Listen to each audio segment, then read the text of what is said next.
sex manipulation. Okay, so let's talk about Nick Sherman.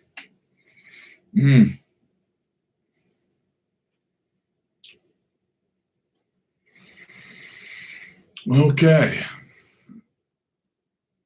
Going live right now. Going live.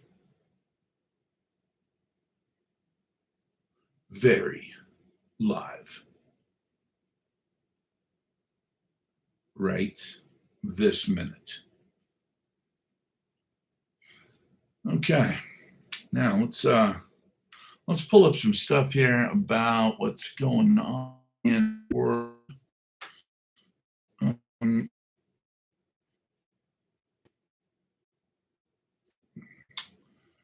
Really not super impressed with how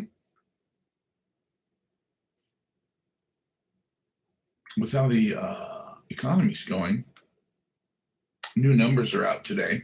I'll share those with you in a minute. If you like and subscribe, or no, I guess on TikTok you have to follow me. On YouTube, you like and subscribe. I feel kind of weird saying I want followers. Do you think TikTok did that on purpose? To make you say, I want you to be my follower? Hi, Monica. It just seems a little odd. Be my follower.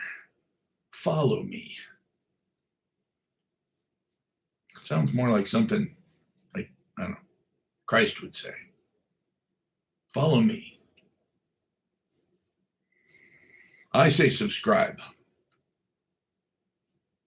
And by the way, I'm trying to get over the 119,953 mark, which is what they've had me at for 2 years. Apparently, I pissed somebody off somewhere.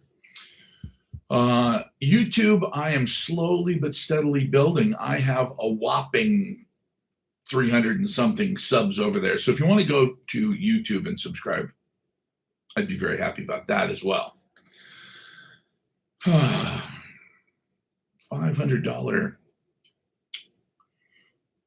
$500 billion AI bet is already placed. Here's who cashes the check. Doesn't really matter to me. Uh-oh. Okay, I was going to say $100 trillion. What is this crap? But it's just an ad. And my job is to filter that shit out for you. So let's not talk about that. Trump ready to raise core of China's core interests.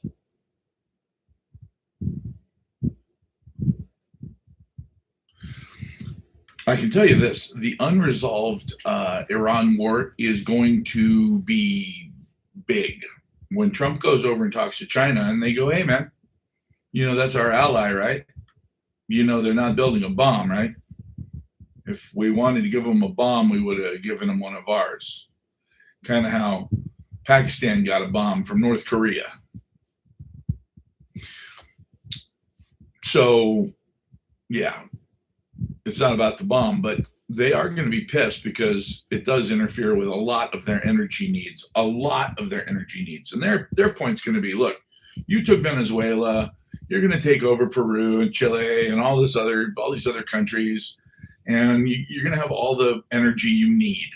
God forbid Alberta becomes part of the United States, because then we will be absolutely beyond any doubt the world's energy provider with Venezuela, Alberta, and the United States, including Alaska. Saudi Arabia, sit the fuck down. You are irrelevant now. Completely irrelevant. But we got to get there. Trump will invade all. Yeah, it's sad, because the reality is that I thought we could do this without having to, kill a lot of innocent people.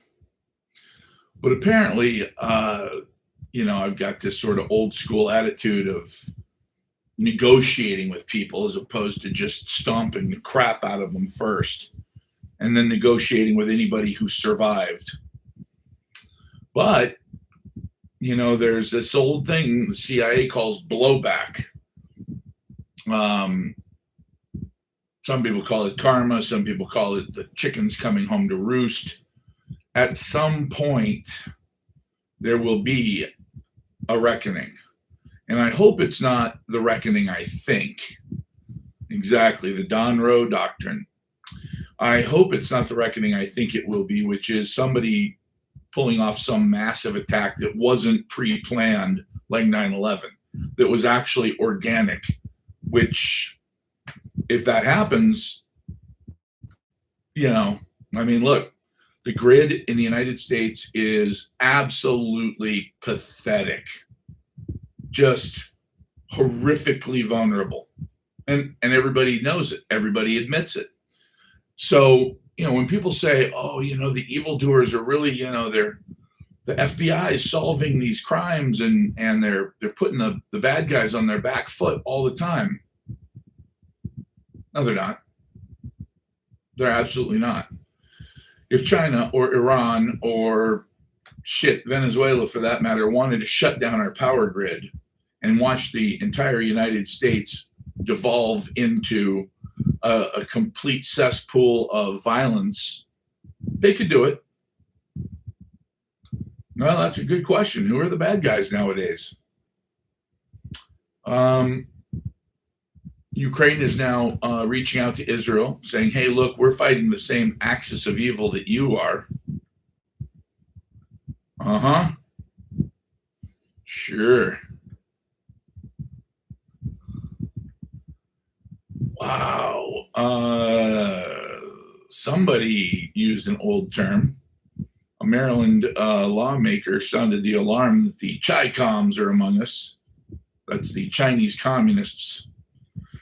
That's what they called them back in the Vietnam War, the Chi-Coms. No Iranian passed any unconstitutional gun laws. No, I don't think they have. Only Khazarian Mafia. Most people don't know what that is, but of course I do.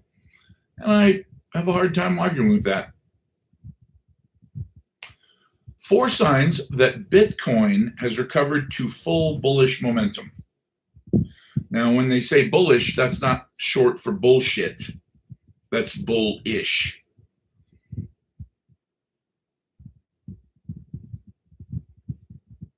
I don't know, maybe. I own Bitcoin. I tell everybody else, hey, man, you want to buy some Bitcoin? Go ahead. You're going to bet 90% of your portfolio on Bitcoin? Well, okay. Good luck with that. You're going to put, you can borrow money against your house and put it into XRP because XRP is going to explode November 22nd when that news comes out.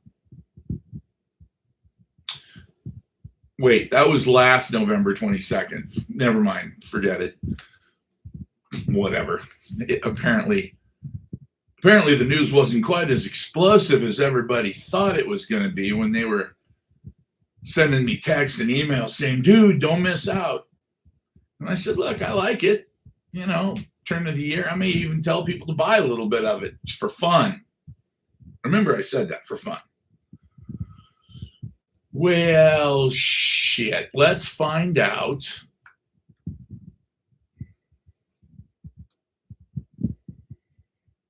Where we're at here. No, you're right. No Iranian's done anything really bad to the United States lately. What about the new meme coin Russia has set up? I wouldn't worry too much about it right now. And the reason I say that is because right now the United States is in the process of consolidating all of the world's energy. We shut off the Middle East and we're taking over the West. Now, is that good? Well, it's good from the standpoint of the United States of America being able to force ourselves onto any other country, being able to force them to do what we tell them or else. There's no question about that. Is it good for you as a consumer? No, it's going to be absolutely awful for you. As a matter of fact, got a decent amount of people watching right now. Let's talk about the inflation numbers that came out today. Holy shit balls. So inflation's already at just under 4%, up from 0.2%. Not 2%, not 1%, not 0.5, which would be half of a percent, 0.2%. We've already skyrocketed to just under 4%. It's actually 5.4% for things you need, like, gas or natural gas for your home for cooking or whatnot. Electricity, because obviously electricity is in large part natural gas powered now. Basically we're what I said earlier about the fact that we're going to be at 10% inflation by the end of the year, and that's why you got to call me like right yesterday and buy some silver. Yeah, that's why. Because right now the numbers are horrific, and it just started. You guys have to understand something. When we talk about inflation, when I say inflation is going to be bad, like back in 2020, at the end of the year, when the stimmies started rolling out, and I was like, oh shit, this is going to be horrible. And everybody said, no, you don't know what you're talking about. And I said, yeah, that's what I do, is econ. I study this shit. And they said, no, you don't understand. They're going to pull back just in time. Who? The Fed? The Treasury? What are you talking about? Well, guess what happened? Nothing. And then, boom, huge inflation. First it was, there won't be any. Remember that, Janet Yellen? There won't be any inflation. Well, then it's going to be transitory. 8 months, 9 months later, they were like, it'll be transitory. I said, if they don't raise rates now, it's too late. They didn't raise rates. They waited until November of 2021. And I said, no. By November of 2023, we were at 9%. Holy shit. We're gonna blow past 9% like it's nothing, guys. You have no idea what it's gonna. I mean, look, $7 a gallon for gas. You bet your ass. You bet your ass. Oh, but the president's going to knock off the 18% or the 18-cent federal tax. Okay, sure. So it won't be $7. It'll be $6.82. Wow, that's so affordable. I think I'm going to go drive around the neighborhood for the fuck of it. I mean, come on. What are we doing here?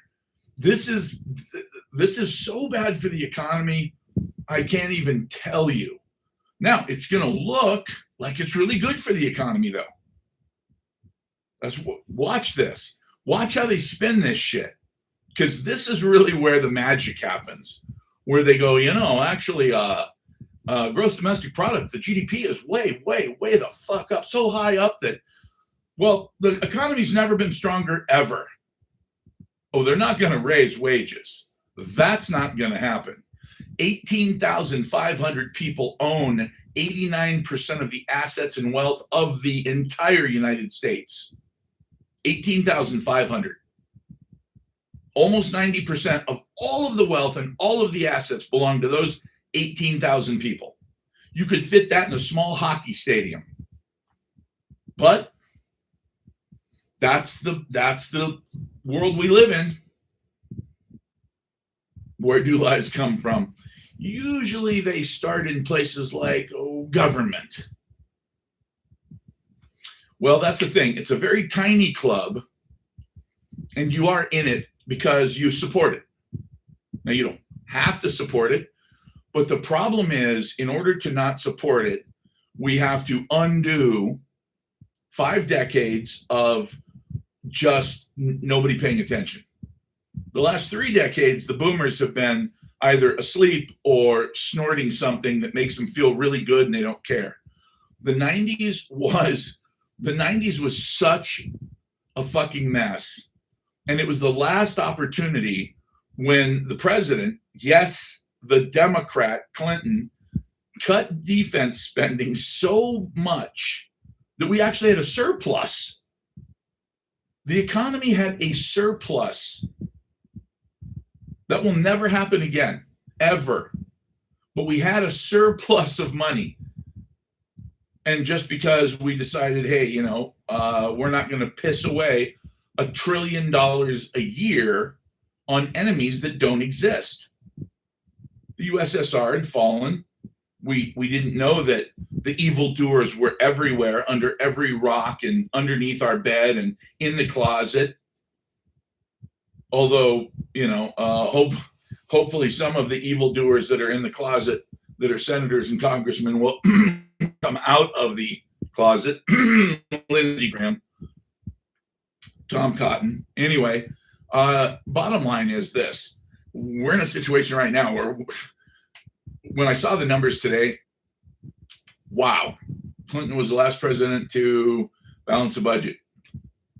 Well, he did it with higher taxes, but remember, the 90s was the last big hurrah for big government, big spending, big money. Everybody had a shitload of money. It was when the baby boomers, the largest generation of any country in history, came of age. That's when they hit their 40s, their 50s, and all of a sudden they had a tremendous amount of money because the economy had been so good for so long that they all had IRAs, they all had 401ks, and they decided, hey, you know what? Let's go buy motorhomes and let's go buy, houseboats and let's go buy yachts and let's go get a second home down in St. Pete and all this other shit. And it was It's a huge amount of money that float around in circles in the economy. And then somebody said, hey, why don't we just step in there and scoop all that up? And they did. The largest tax cuts in history, specifically for the rich, were right after we decided to start 2 wars, one of which was completely and utterly unexplainable. See, this is where the American people are at fault.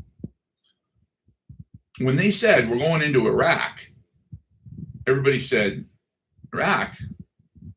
What? They didn't have anything to do with 9/11.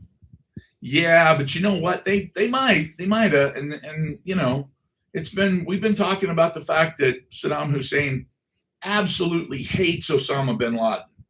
He hates anybody that's a fundamentalist because that's not how he runs his country.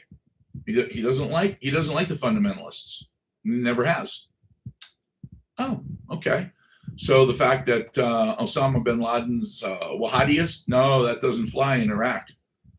Those people are hard to control. And so he was not welcome there. Okay, well, cool. Then we don't have to worry about the fact that if Osama bin Laden was behind the attacks, we're going to go waste trillions of dollars in Iraq, right? No, we're going to go attack Iraq too.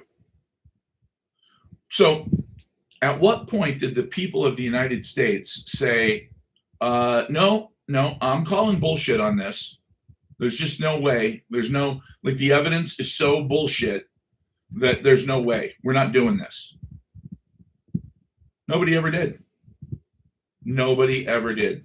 So we went to war and we pissed away trillions of dollars. Now, that money would, if we hadn't have pissed it away, gone into infrastructure. It would have gone into building things. It would have gone into educating our kids. It would have gone into a lot of things, but it didn't. It didn't. It all went away. And it's too late. No point in crying over spilt milk, as they say. So what are we left with? We're left with an economy that's limping along. The amount of money that we have to spend in order to service the debt is about to get to a point where it is simply incalculable. Now, we can still figure it out on a calculator, but it's incalculable in the sense that you can't make it make sense as far as our budget. We can't afford it. We can't do it. We simply can't pay it. Well, what does that mean when we say we can't pay it? Well, I can tell you what it means to bondholders. It means, fuck you if you think I'm going to buy your bonds for 4%. Not a chance. If you're going to play stupid games, you win stupid prizes. I'm not buying your bonds for 4%. All right, well, what if you bought them for 6%? Okay, I might buy them for 6%, but you don't expect me to pay face value, do you? Okay, so $1 billion in bonds. How much would you pay me for that? I'd pay you $700 million. Man, that's a hell of a haircut. But you know what? That's what we're going to have to do. China's dumping hundreds of billions of dollars of our bonds onto the market. The market. Not a market, not a different market. It's all one big market. When they're dumping all of our debt onto the only market there is, which is the worldwide market for debt, well, that means that if we want to sell our debt too, we have to compete with our debt. What? Yeah, we have to compete with our own fucking debt because we actually sold those bonds to them. Now they don't want them anymore. So they're going to sell them. Well, what are they going to sell them for?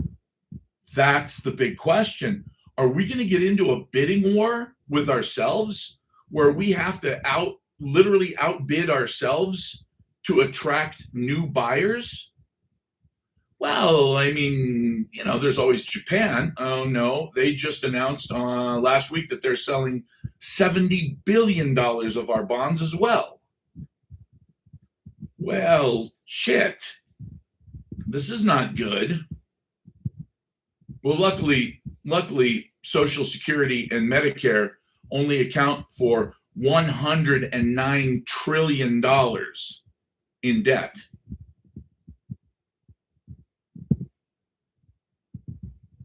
Everybody's like, wait, no, national debt's 39 trillion, right? No, it's not.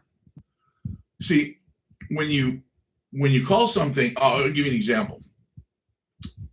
If I saw a tiger and I said, hey, that's not a tiger.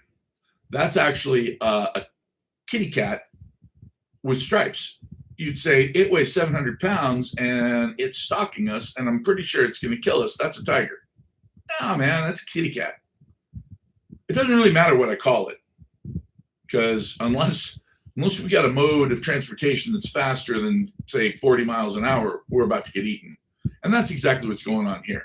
You can call this shit whatever you want. I'll give you an example. What we call it, the official term.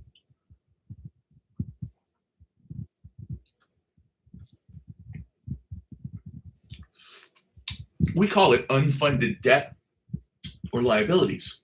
Now, that's interesting. Bankers wish to become lenders and buyers of last resort. Well, the problem, of course, is that when you take the bonds from a government and you give them directly to the central bank, everybody knows that that is just a scam because nobody else wants your debt because your debt is unworthy. And that leads to a cycle of hyperinflation that, well, I'll give you a perfect example. Hey, what's that? That is $10 billion in Zimbabwe money. And this is actually a real note. I mean, you can see the gold inlay. It's very, very fancy. That's actually $10 billion. Now, they got to the point where I believe the largest note they ever made was $500 trillion. And let's check because I'm curious. What was the largest dollar amount bill ever made by Zimbabwe?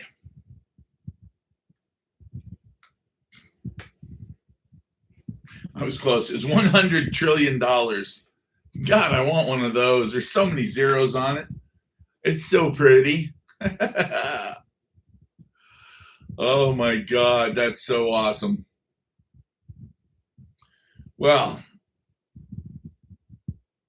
okay, so basically, and yeah, they're not worthless. They actually sell in perfect condition on eBay for like 50 or $100 now, just for the collectible value, because clearly, you don't get to see countries destroy themselves quite that badly all the time. So we have 107.8. I said 109. It's actually 108 trillion. The hyperbole is unbearable, isn't it? You do not own a printing press. No, but my government does. And technically they don't own it.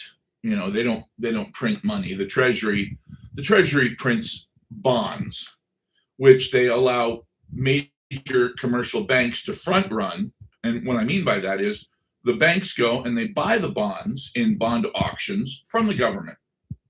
Then they turn around and they sell them to the Federal Reserve at a profit. Now, wait, you bought them. How long did you have them? Minutes. So you bought them from the Treasury, sold them to the Fed, and you got to make money on that? Yeah, of course. You bet your ass. But why didn't the Fed just buy them directly from the Treasury? Oh, no. That's a scam. Everybody knows that if the Federal Reserve buys those bonds directly from Treasury, well, we're just printing money out of thin air. That's a scam. You really, at some point, have to just kind of laugh at the absolute ludicrous nature of our world. The world we live in is mad as a fucking hatter. It's completely insane. It makes no sense whatsoever. But the problem is, Americans, I think basically humans in general, are so fucking stupid that they allow this to happen. They allow a super intelligent, really amoral, disgusting group of alien beings or whatever they are to control and manipulate them and take all of their resources and all of their sweat and blood and tears and keep it for themselves and just give out pennies, just enough to survive. And if you're lucky, maybe you get a government job. Well, why would you want a government job? Well, because the government jobs are the ones who pay an average of, I believe it's $92,000. Let's find out. What does the average federal employee make yearly?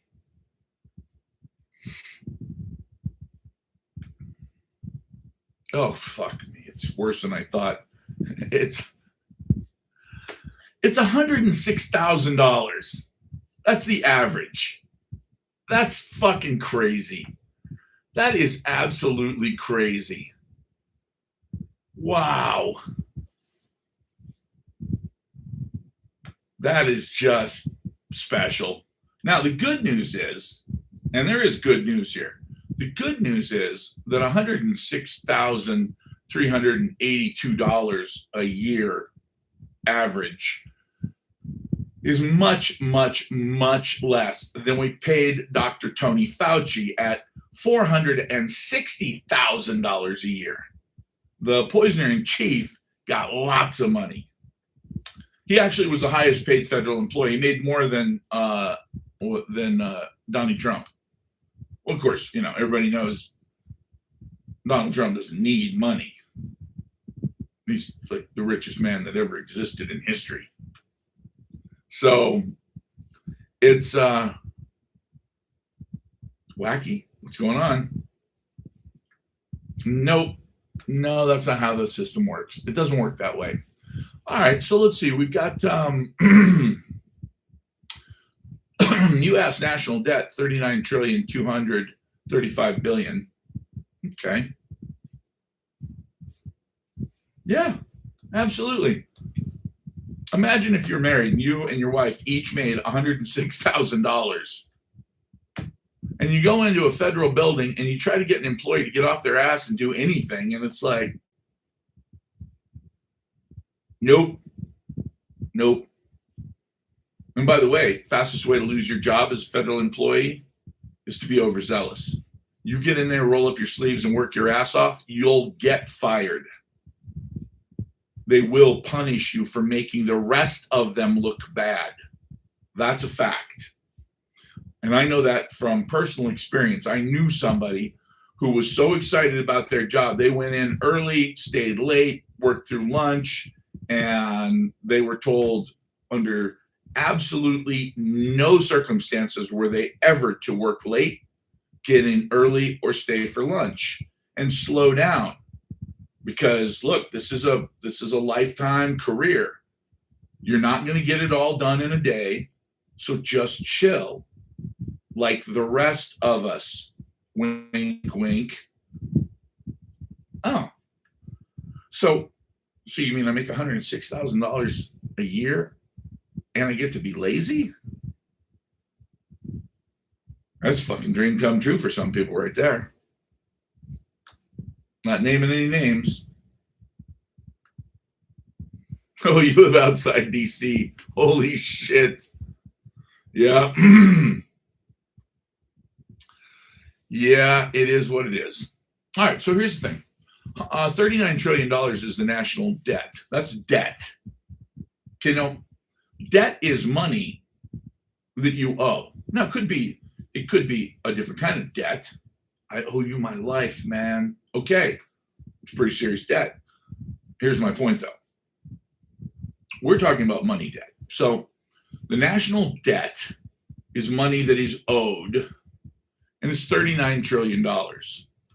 However, U.S. total debt,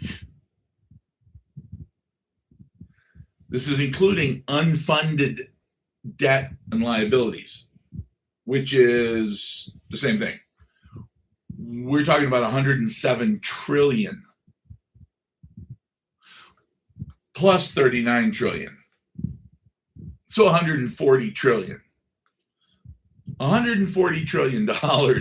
So basically $500,000 per taxpayer.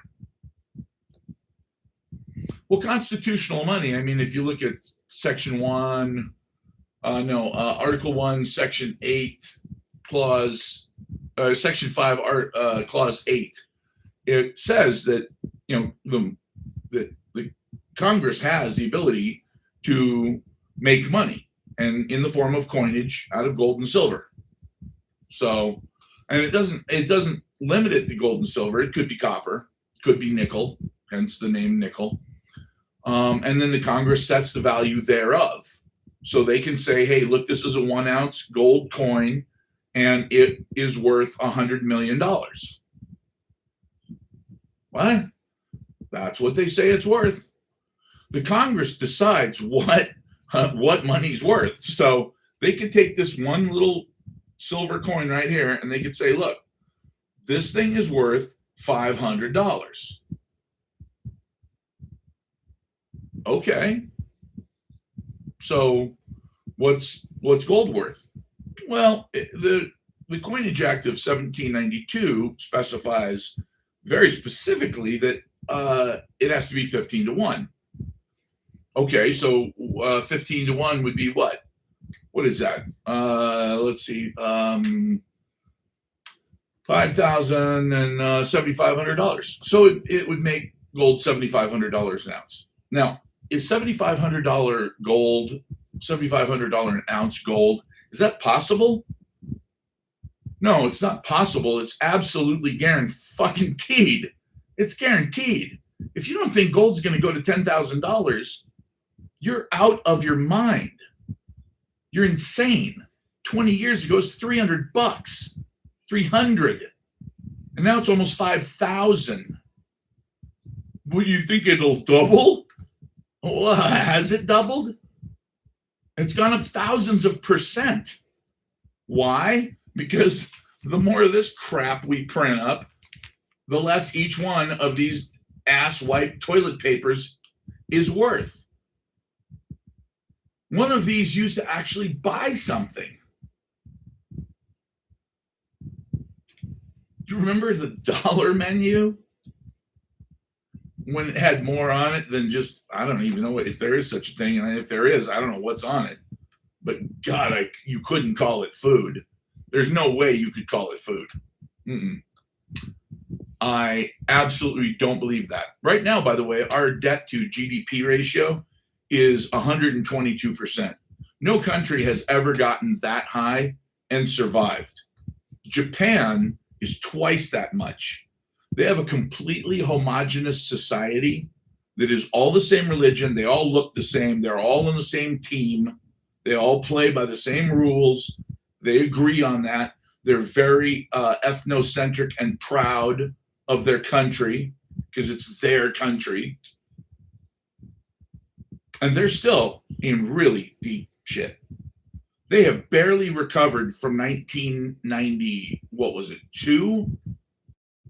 94? Their Nikkei index has just gotten back to where it was 40 years ago. Bitcoin's money, if we all say it's money, that's a fact. That's it. If we all agree that Bitcoin is currency, then it is currency. Just like if we all agree that the US dollar is the world's reserve currency, then it is. Well, what makes everybody decide that? Nuclear weapons.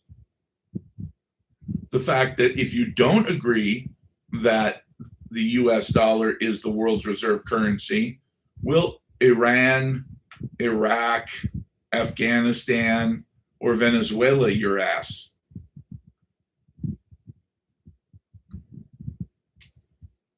Oh, what's the American dollar backed by? A whole basket of goods and services and the full faith of the American government.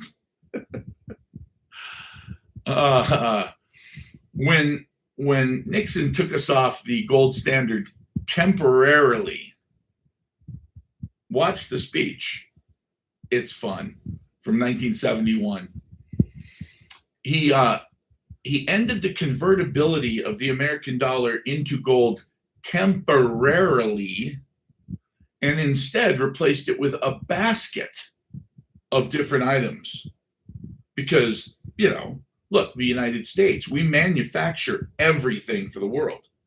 We manufacture all of the steel, all of the aluminum. We build cars, we build electronics, we build everything. And he said in that speech, as long as we don't do a lot of trading with foreign countries, we don't have to worry. And then he immediately hopped on an airplane and went over to China and signed an agreement with the Chinese, with Kissinger, to open up China to trade. I'm sure it's just a coincidence that the one country that could completely destroy the dollar was the one country he went to directly after making the dollar no longer convertible.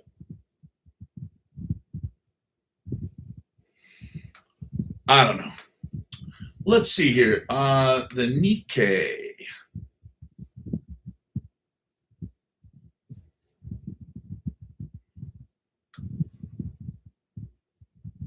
Where are we at here? Let's go all time. So it got up to 39,000. It got up to 39,000 back in 1989. And then it got back to 39,000 in, let's see, when did it get back to, June of 2025, just last year. It finally got back to where it was in 1989. So wait, from, let's call it 1990, so 10 years, 20 years, 30 years, 36 years? It took 36 years for the Nikkei to recover and get back to 39,000?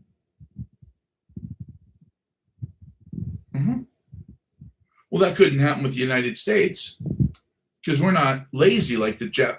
Oh, wait, they're not lazy. Stupid. No, they blow all the bell curves in every school they go to.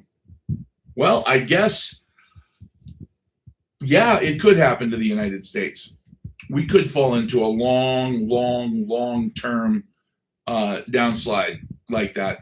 Now, but wait a minute. Their index was down for that long, and but don't they make Hondas? Yeah, they sure do. And Toyotas. Wait a minute, they make Hondas and Toyotas and Subarus and they make all kinds of good stuff. Like they make really good products. You know? Watches, yeah, they make great watches. Really high quality watches. They make a lot of really good stuff. How could they fall into such a like an absolute horrible recession that lasted for 40 years? Because they had too much debt. That's it. They had too much debt. Now we have too much debt. Way too much debt.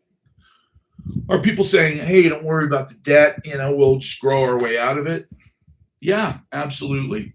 Don't worry about inflation. Inflation's great as long as you can keep up, because wages are going up with the cost of living. Now, I know we've all felt it, but I've actually done the homework on this over and over and over and over again. The reality is this: when wages stay stagnant and what was the average salary or weekly pay from 2000? Okay, yeah, cut me off.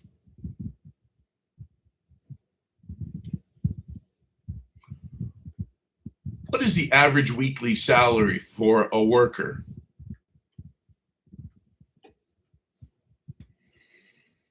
Okay. For all private sector employees, that's not right.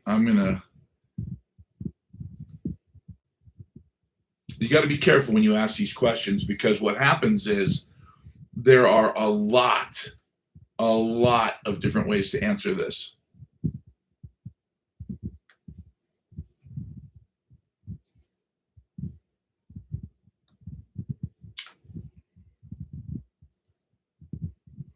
What is the weekly average salary worker or hourly worker change from 2000 to 2025?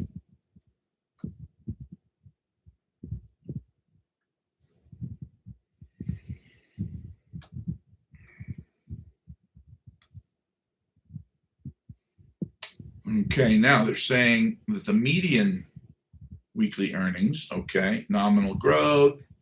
Let's get all the bullshit out of the way. I don't want real growth, inflation adjusted. Okay, let's see.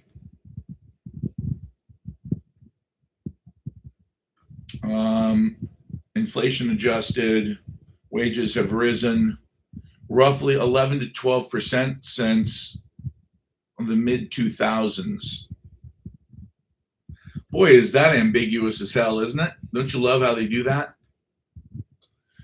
Hourly worker change. By the way, the unemployment rate is completely skewed.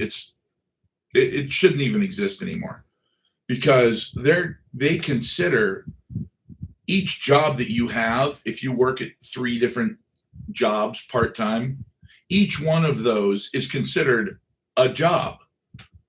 So they consider you to be fully employed 3 times. Purchasing power.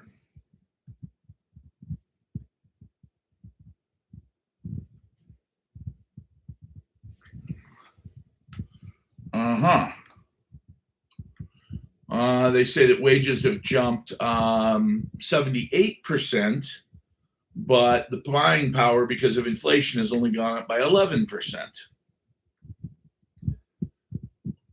Wait, what?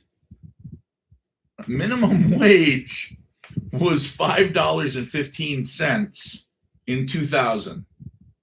Now it's $7.25. Are you shitting me? Is this a joke? That's $2. That's $2 an hour. It's gone up $2 an hour in a quarter of a century. It's gone from 5 to 7.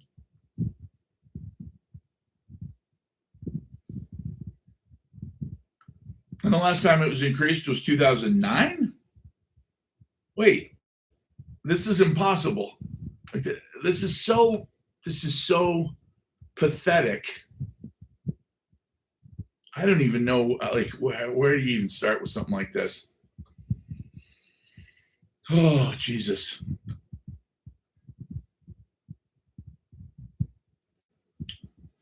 Well, this is where it's going to get good. The Federal Reserve Bank of St. Louis, Fred, keeps all of these. How do you not know what the federal minimum wage is? I own my own company. I pay myself when I need money. $3.35 in 1980. Oh my God, that's hilarious. All right, so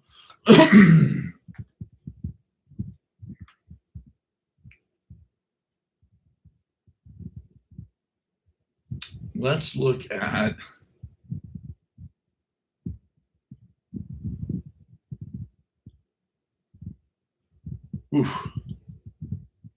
so the average amount of money made, workers paid hourly, wage and salary workers, thousands.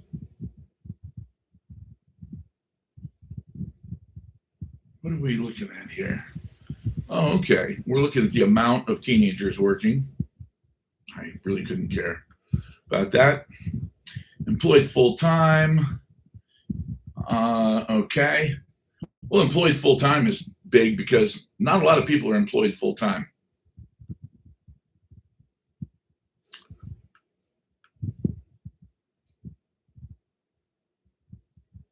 Okay.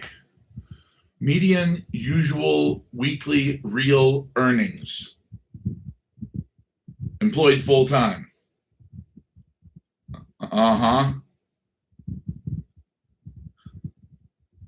This is what I thought. Now this is where you start to get into the real weeds. Employed full-time, median usual weekly real earnings. Notice they put the word real in there. Wage and salary workers 16 years old and over. So anybody who's considered an adult by pay. And in the year 2000, they made an average of 340. Oh, wait. No. Let's go back.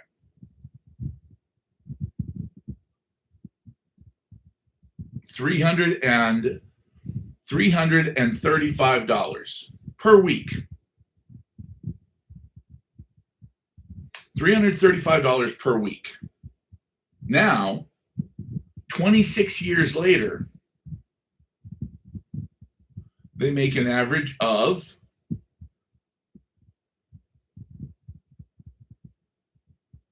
$376 per week. So from the third quarter of 2000 until the third quarter of 2025, it's gone up from 35 to 76. Is that $41? Is that an increase of $41? Because if that's an increase of $41 over a quarter of a century, $41 more per week. Think about what I'm saying. Employed full-time, median usual weekly real earnings for wage and salary workers 16 years and over. 16 years till retirement. The average weekly real earnings have jumped from $334 a week a quarter of a century ago, 25 years ago. They've jumped a whole $41 to $376 a week now.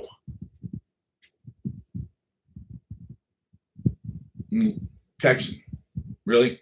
What am I trying to say? Do the math. What else can you think of that's changed over the last quarter of a century? Should I give you some examples? Okay. It's $189,000 for the average home in the United States in 2000. Now it's $405,000. The average consumer vehicle, light truck or car, was $22,000 in 2000. Now it's $50,000.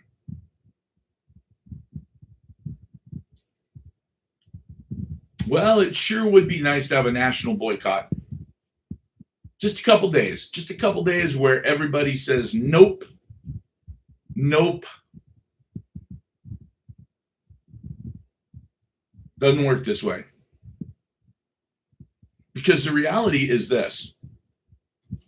If I look up the cost of a steak in 2000 as opposed to now, or in orange, or anything else, it's doubled or tripled or quadrupled. The cost of going to college has gone up by hundreds of percent.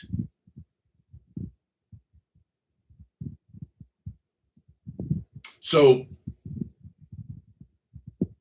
where's this money going? Everything costs more. Everything costs more. I'll give you an example. I know for a fucking fact what on January 20th, 2001, I know exactly what gas cost because it was inauguration day for George fucking Bush. And I thought, okay, Texas oil guy getting elected. Let's see how much gas goes up. And I looked, and for the 93 octane, it was $1.25. $1.25. And right now, nationally, gas is $4.50. $4.50. And by the way, I can't get premium for $4.50. I can get the shitty stuff for $4.50, but I can't get premium. That's going to be $5.50. So if wages have gone up by, what is that, 11%? If your average fucking person working in any store that you walk into, whether it's a shoe store or a cell phone store, or wherever, if the average person that's working in a mall or in an outlet store or whatever is only making 11% more than they did 25 years ago. And that 11% is supposed to cover the double or triple or quadruple of every fucking thing they touch in their lives.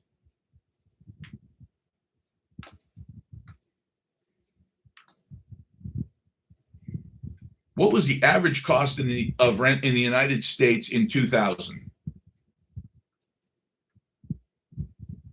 Jesus fucking Christ.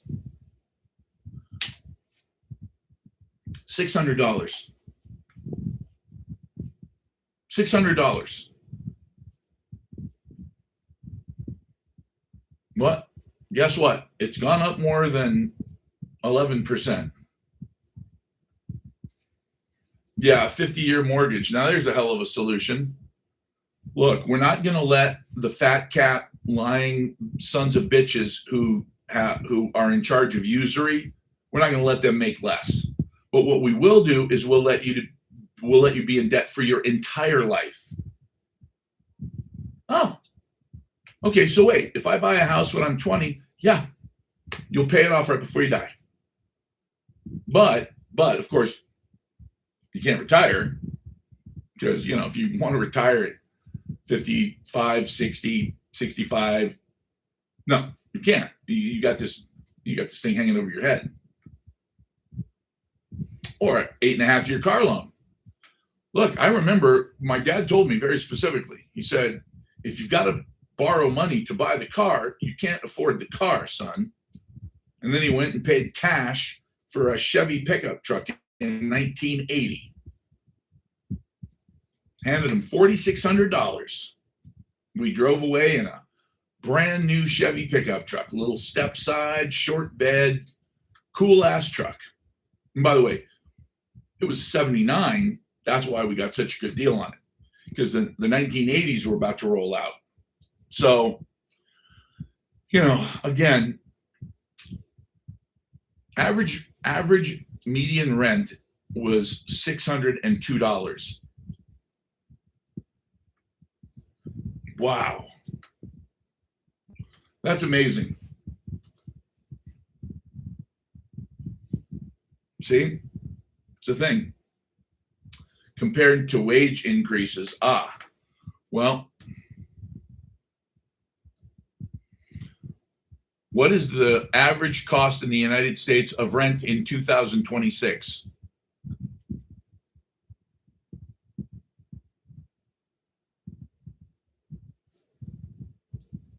Okay, let's do that again. What is the average cost of rent in the United States in 2026?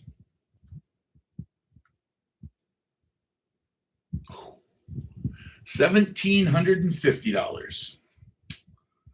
$1,750 is the average monthly rent in the United States. Wow. So that's more than 11%. So wages have gone up.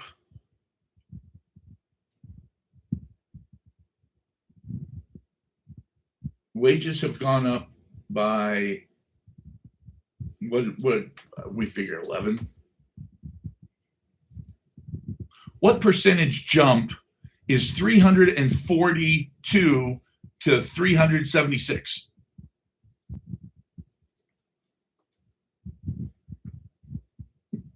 Oh, okay. Oops. 9.9%. That is a 9.9% jump.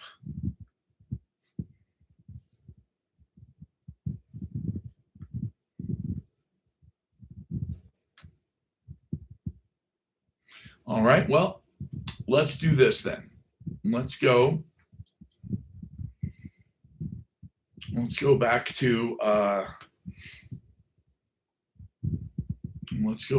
the stock market quotes just for fun.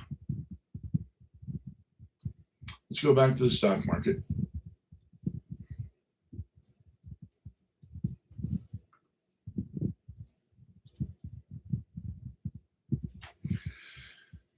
And let's look at where we were.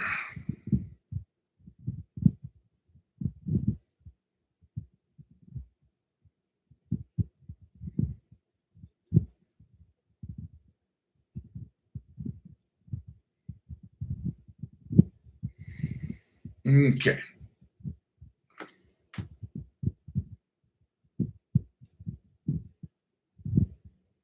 So this should be interesting. What percentage jump is $5 to $86?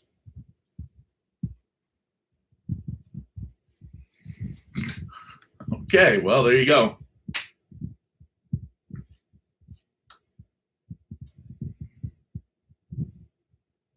So wages have jumped 9%. It looks like rent's gone up almost 300%. $1,800 would be 300% at $1,750. Cars have gone from 22,000 to 50,000. Homes have gone from 89,000 to 405,000. And silver has gone up 1,620%.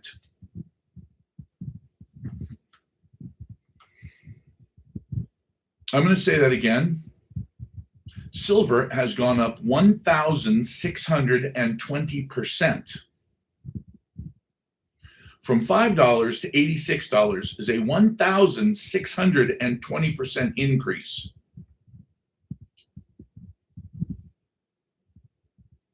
So I get it. Stock market's great. Super fun, super exciting. Hey, look, I'm in the market. I'm a big boy. Check me out. I got my big boy pants on. I'm Gecko. I'm Gordon Gekko, Wall Street. But the reality is, if over the course of 25 years, you could make 1,620% with the safest investment on the fucking planet, safer than real estate, as safe as gold, who would not do that?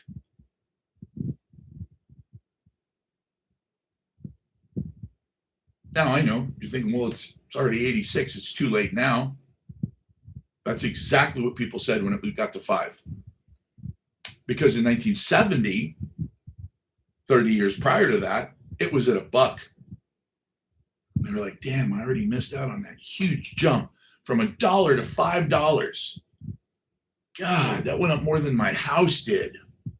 Well, it's at 5 now. It's never been higher than 5, except for that one time. That one time in 1980 when it just spiked. But that was because some crazy guys were trying to corner the market. That's not. It'll never go back to that. It'll never hit 35 again. So, the argument could be made that 86, man, there's no point in buying silver now. Why would you want to buy silver now? But I can tell you this, I will live long enough to look back and go, man, do you remember when it was under 100 and people weren't sure if they should buy it? And people are going to go, wait, it was under 100? When was that? That's a fact. That's what's going to happen. And what will it be then? Will it be $600, $800, $1,000? Yeah, easily. It could be $1,000. It could be $1,500. Or if the shit really hits the fan, it'll be the only money that counts. It'll be the only thing that is considered money by anybody, period. And they won't want to take your crypto coin, even if it is backed by the government, even if it is a stable coin by the central bank. They won't want it. Now, by law, they'll have to take it. But would you rather pay half price for that same product and just slide them a piece of silver instead? Because that is inevitably what happens. Whenever the government tries to overreach, there is always a gray market. Sometimes there's a black market. Now, I'm not suggesting you break any laws, but I'm saying that whenever the government overreaches, there's always a reckoning. Wow, this thing is loading so slow. The verification. There we go. It's asking me to verify that I'm an actual person on here. Bullion or coin? Well, I mean, these are bullion coins. Now, you can have coins. I mean, a coin would be, digital's, no, it's not coming. It's here. They've already announced it. Texan, you're full of crap. That's bullshit. Total bullshit. I looked it all up. Go back and look through real income. And by the way, You're quoting household and you didn't put household. So you just literally screwed yourself because you have no credibility. You don't get to just come on here and go, oh, well, I'm going to give you half of it. No, you looked up household. Now, does household back in 2000 count grandma and grandpa's pension? Does it count their Social Security? Does it count the fact that Junior is now working at Pizza Hut delivering pizzas? No, it doesn't include any of that. But now it does. So now you can have 4 or 5 people working in a household income. You can't out bullshit the government, and you can't bullshit me because I've been dealing with government bullshitters for years.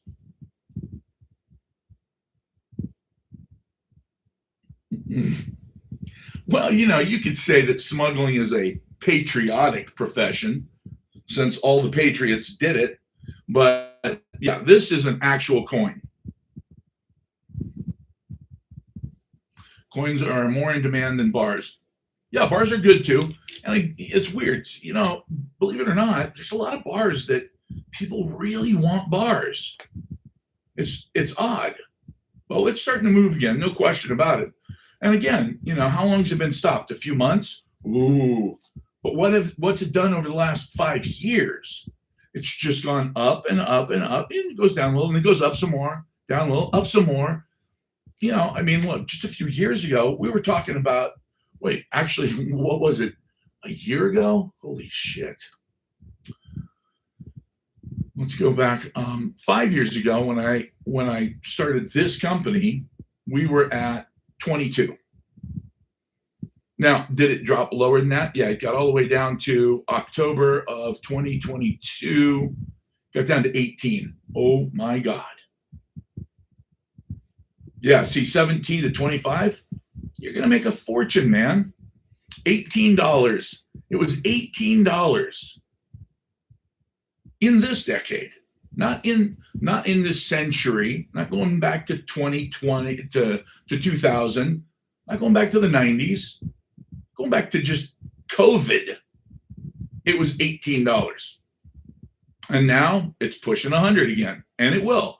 And it'll continue to push 100 over and over until it breaks through. Now, will it break through in the next month? Maybe. It might. Oh, yeah. And 100 is basically a pit stop on the way to 150 and 300.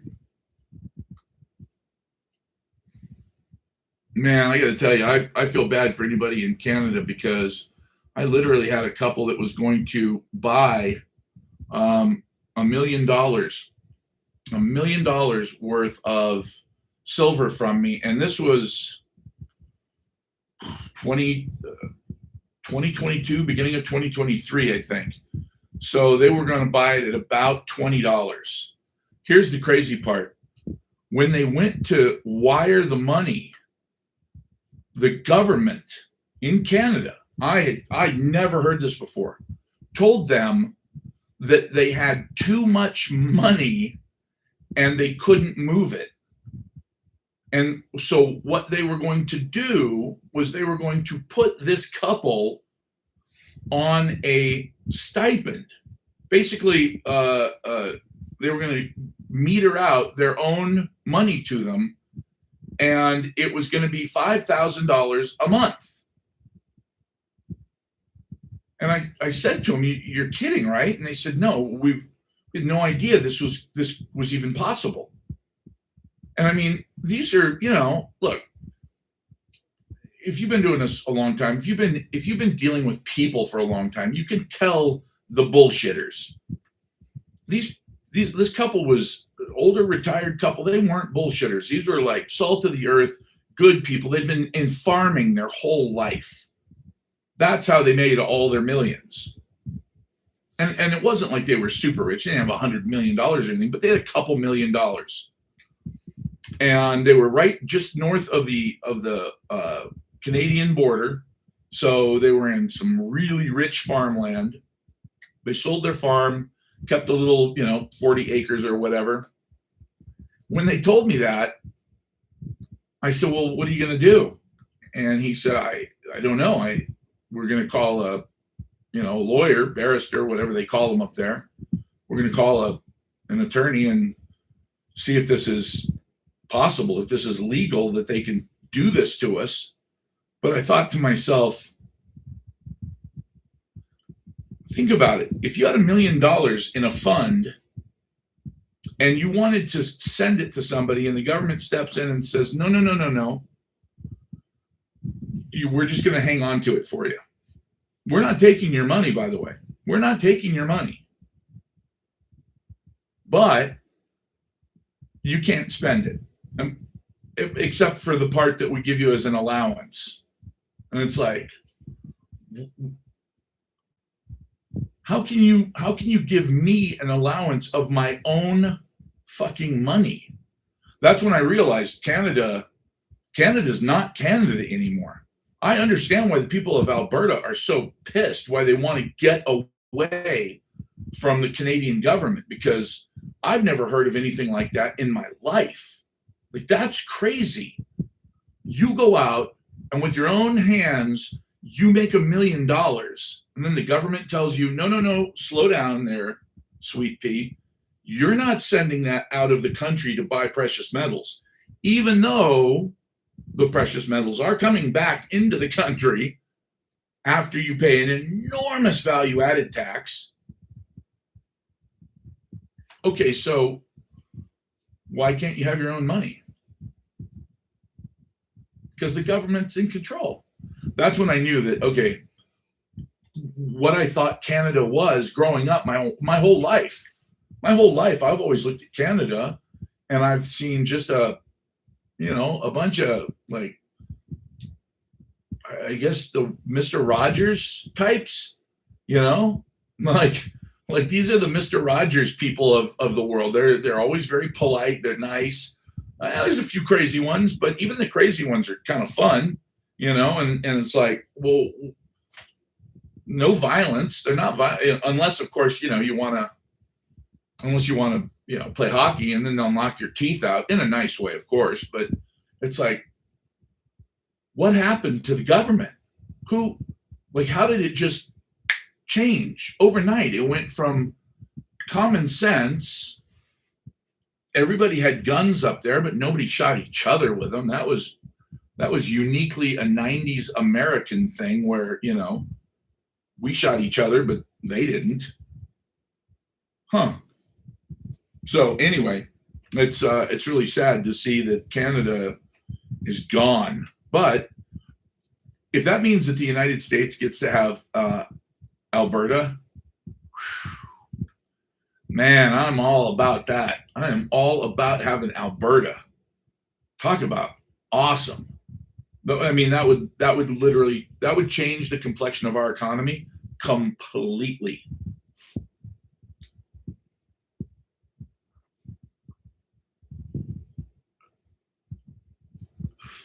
Are you kidding, Sufi? They only let you take a certain amount out. See, here they just question the shit out of you. Although I did have a guy who tried to wire me. This happened twice last month, or month before. And again, this is crazy shit. Actually, it's happened to me 3 times now. The Secret Service called one of my clients, and it was because he sent me money, a large amount, and he asked for a specific kind of coin. I couldn't get it. I told him I can't get that. And he said, all right, well, just send it back, $20 for a wiring fee. I said, all right, no problem. I sent it back. And because I sent it back, the Secret Service was like, you guys laundering money? What are you doing? Why'd you send him money and he sent it back to you? They actually called him. That's crazy. It's none of their fucking business. But on top of that, I had a bank that said no to one of my clients who was a retired Army NCO, which better than an officer, because officers give commands, but NCOs make shit happen. So in Oregon,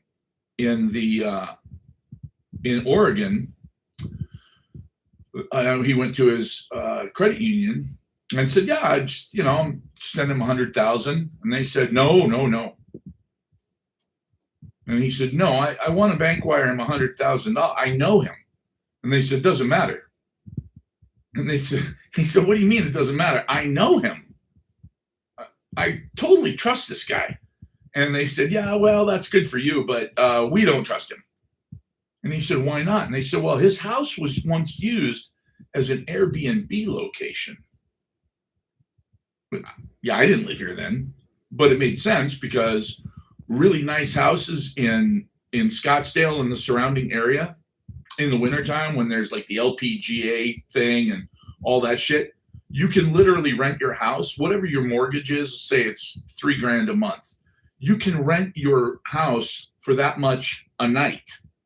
So a lot of people do that. A lot of people, they'll live in their house and get it all fixed up and cleaned up. And then in January, they're out. They go somewhere else on vacation and they rent out their house for the whole month. Can you imagine that? Can you even half of that? $45,000 in a month on a house that's nice, not like my old house, not like the house where I was married. That was $4,900 a night in regular like average season.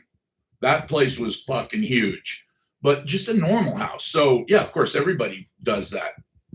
Well, they decided that they weren't going to bank wire the money because it had been an Airbnb rental. So therefore it must be a scam.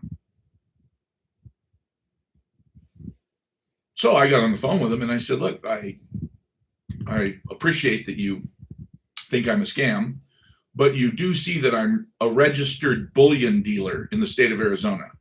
And you do see my business license, right? And you do see that I've never had a complaint with the Better Business Bureau in 5 years, right? And they said, well, yeah, we didn't check any of that.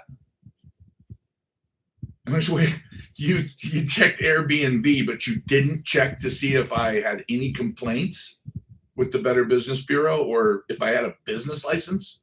And they said, no. And I said, okay, what about the fact that my client and I know each other for years? Well, sometimes, we have to protect the customers even from themselves.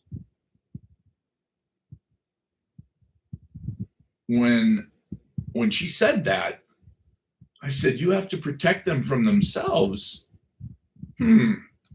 Are you sure you're not from Portland? Because you're starting to sound real liberal to me.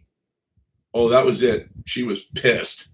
And my client afterwards said, when she said that, I was on speakerphone. And when she said that, I looked at her across the desk like, what the hell did you just say?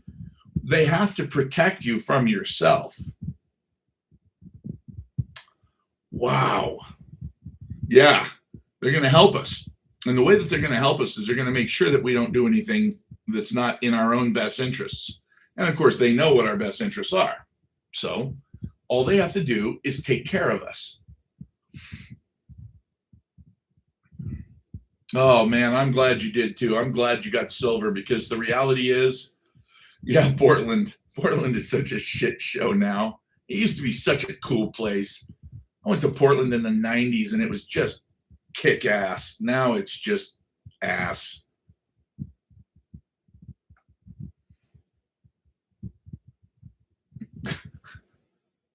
When money loses value, I can buy a lot of money with gold and silver. Yeah, you're not going to want to because it's just going to keep going down in value until somebody comes into power that says, all right, this is enough. We're going to tighten up our belts. We're going to cut the defense spending by 90%. We've got enough rockets and fucking missiles and shit to blow up the earth 400 times. Enough of this bullshit. We're going to invest in factories.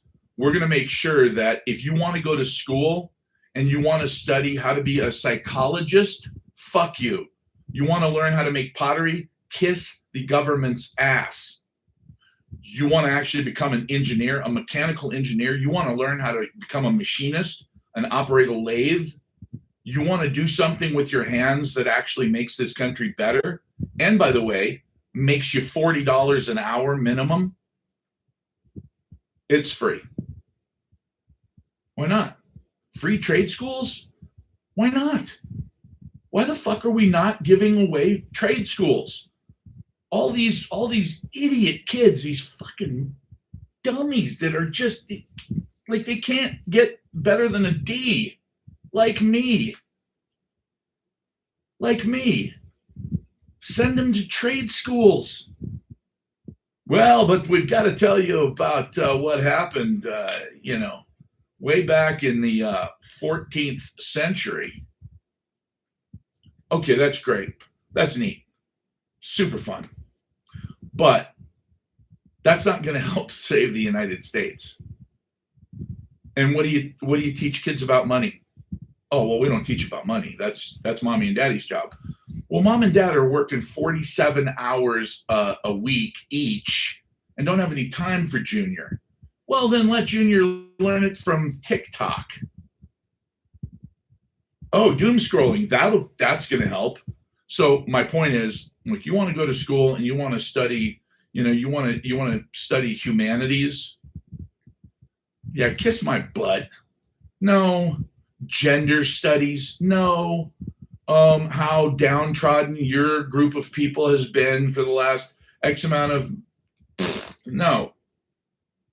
You want to learn how to build shit, how to fix shit, how to make shit happen? Come on, let's go. Get out of that stupid little desk you have to sit at all day long. Take your Adderall if you have to, and let's go. Let's go fix some shit. And by the way, when you're outside and you're a boy, it's okay to hit your friends as long as you're not trying to hurt them. Yeah, go wrestle. That's what grass was made for. God made grass so that boys could wrestle in it. That's what they're there for. And, oh no, you can't grab your friend. I'm not allowed to touch him? Nope. But I'm not touching him in a weird way. Oh no, you can't. No. Aggression? Oh no, men can't be aggressive. Well, what are they supposed to be? Non-toxic? Oh, so men are like what? Crayolas now? I mean, that's what boys do. They're aggressive. It's called testosterone. And that's what they're supposed to do. No. Be nice. You be nice to each other. And if anybody bullies you, remember, you always run to the authorities. You never, ever handle disputes by yourself. Okay? And when you grow up, you will always run to the police or an attorney. Like if somebody says, hey man, you just ran over my trash can, then you go and you file a lawsuit against them for yelling at you because it hurt your feelings. And you're more valuable than a trash can. A lot more valuable. Yeah. Yeah, that's the world that I fight every day with my son. Luckily, he just came straight out with a ton of testosterone. So, day one, it was like, hey, you look like you need to get punched in the face. And he'd be like, yep, I do. Okay, well, let's go. Let's hit it. And that's the thing is that, how do you fix that? I don't know.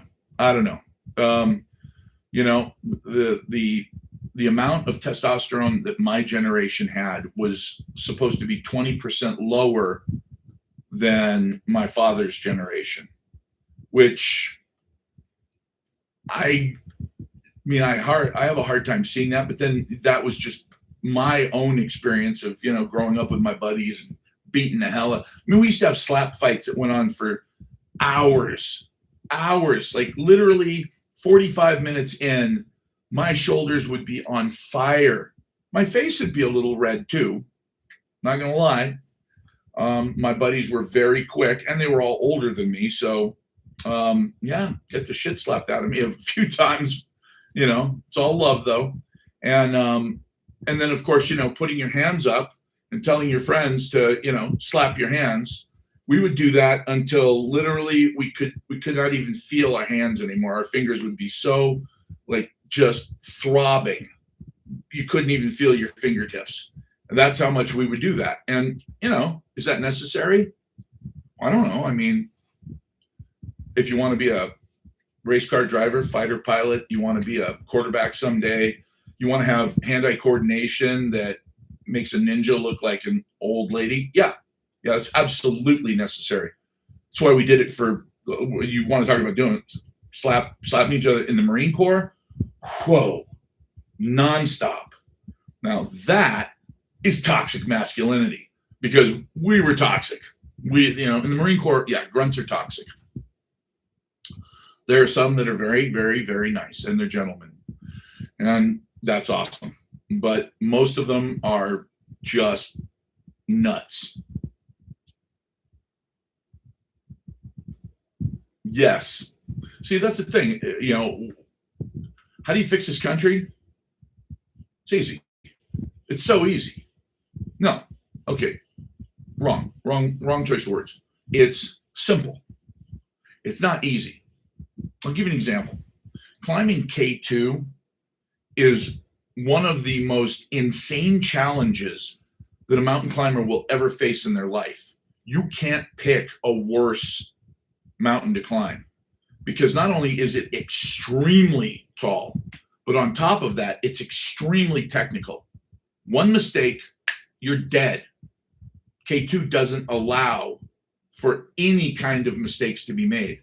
K2 thrives on you dying. And everybody knows that. And so if you want to tackle K2, that is so difficult and so complicated. But Mount Everest, it's simple. Put one foot in front of the other. Now I know you gotta go over Khumbu Falls and all that shit, and you gotta go through the all the over the ladders, and yeah, but you know what? Just put one foot in front of the other. If walking over that ladder doesn't scare you, then just walk over the ladder. Just one foot in front of the other. You get up to the dead zone, turn on your oxygen when you need to, don't waste it. Put one foot in front of the other. If the mountain allows it, then you will get to the top by putting one foot in front of the other. Outstanding. Eating lunch in Australia. I love it.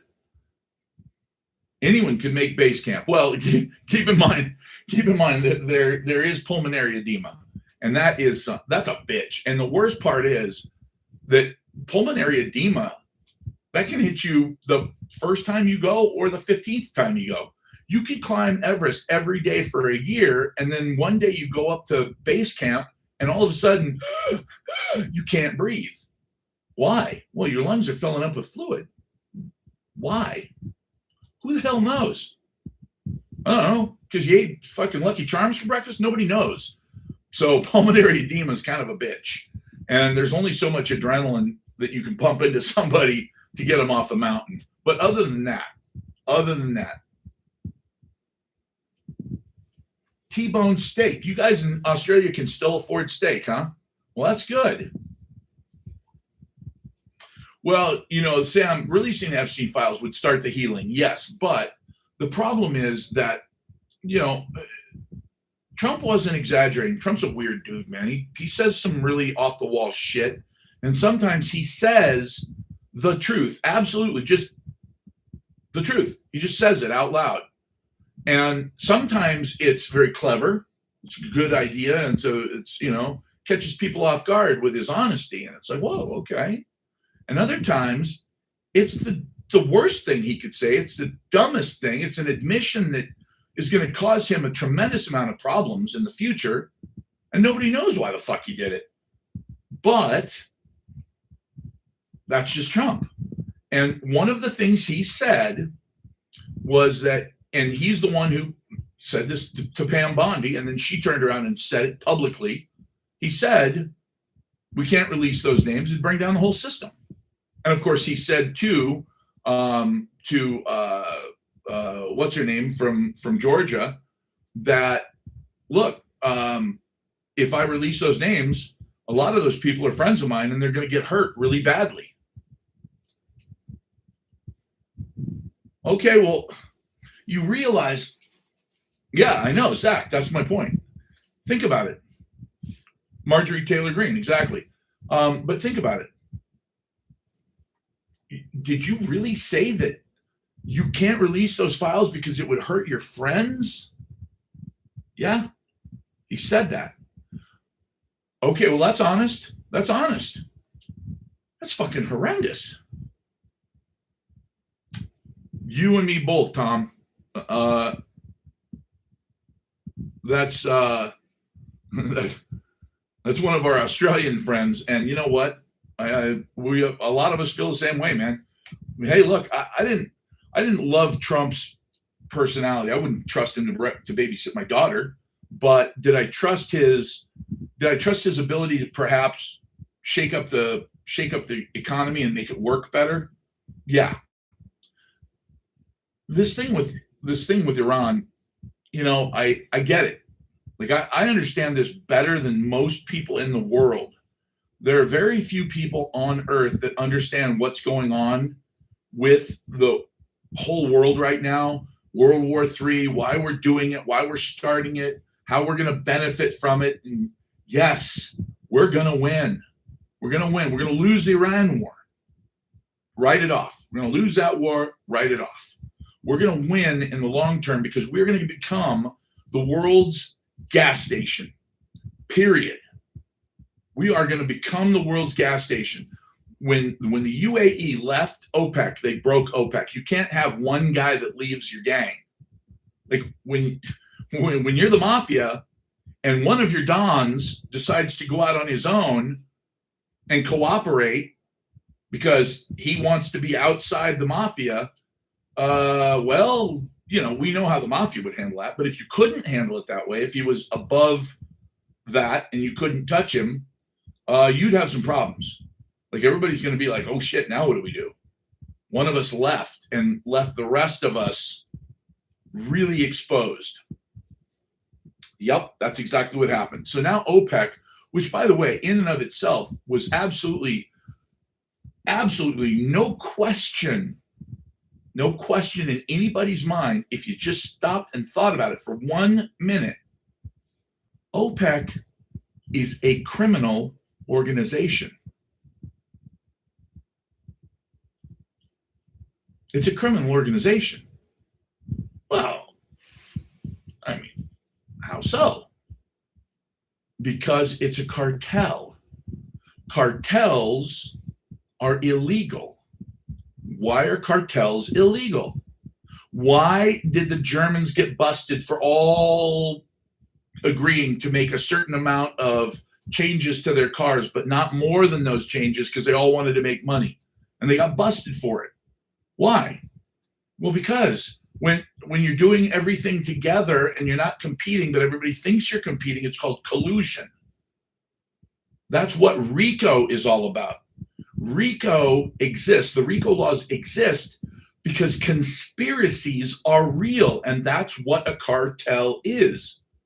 A cartel is a conspiracy of a group who wants to do something together, and they have a unified front. Nobody else gets to be a part of this, and nobody else gets to know what goes on inside of this organization, and we all have a united front. Okay, so what are you guys going to do? Oh, we're price fixing. Price fixing what? Oil. Whoa, wait a minute. That's something that everybody in the world needs. Yep. So, okay, so if you're gonna fix the price of oil, if you're gonna collude to have a conspiracy where your cartel is in charge of faking the price, well, we're not faking it. Okay, so what should it be on an open market? Well, it doesn't matter.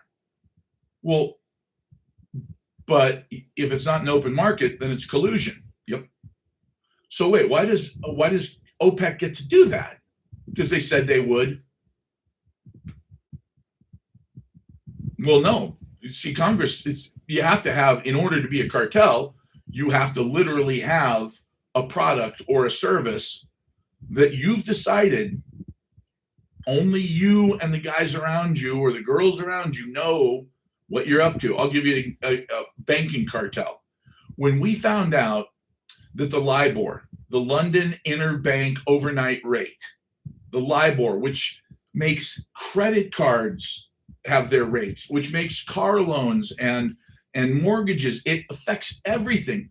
When we found out that there were a bunch of banks colluding and talking every night in the middle of the night to decide what the London Interbank Overnight Rate would be, it was a huge deal. Huge deal. Tons of banks got billions of dollars of fines. But OPEC was allowed to do it because they said they were going to. So everybody put up with it. Well, guess what? We don't have to put up with it now. Now we don't have to put up with it. See, you could say a defense cartel, except the problem is that if everybody makes different things, it's not really a cartel. See, all the OPEC nations, the oil producers, the oil producing economic conference, those people all have the same product. Okay, well, what's product? Well, it's oil. All right. And gas and a few other things, helium, but let's just stick with oil. All right, well, what's oil cost? Well, really, it depends. It depends on who you are.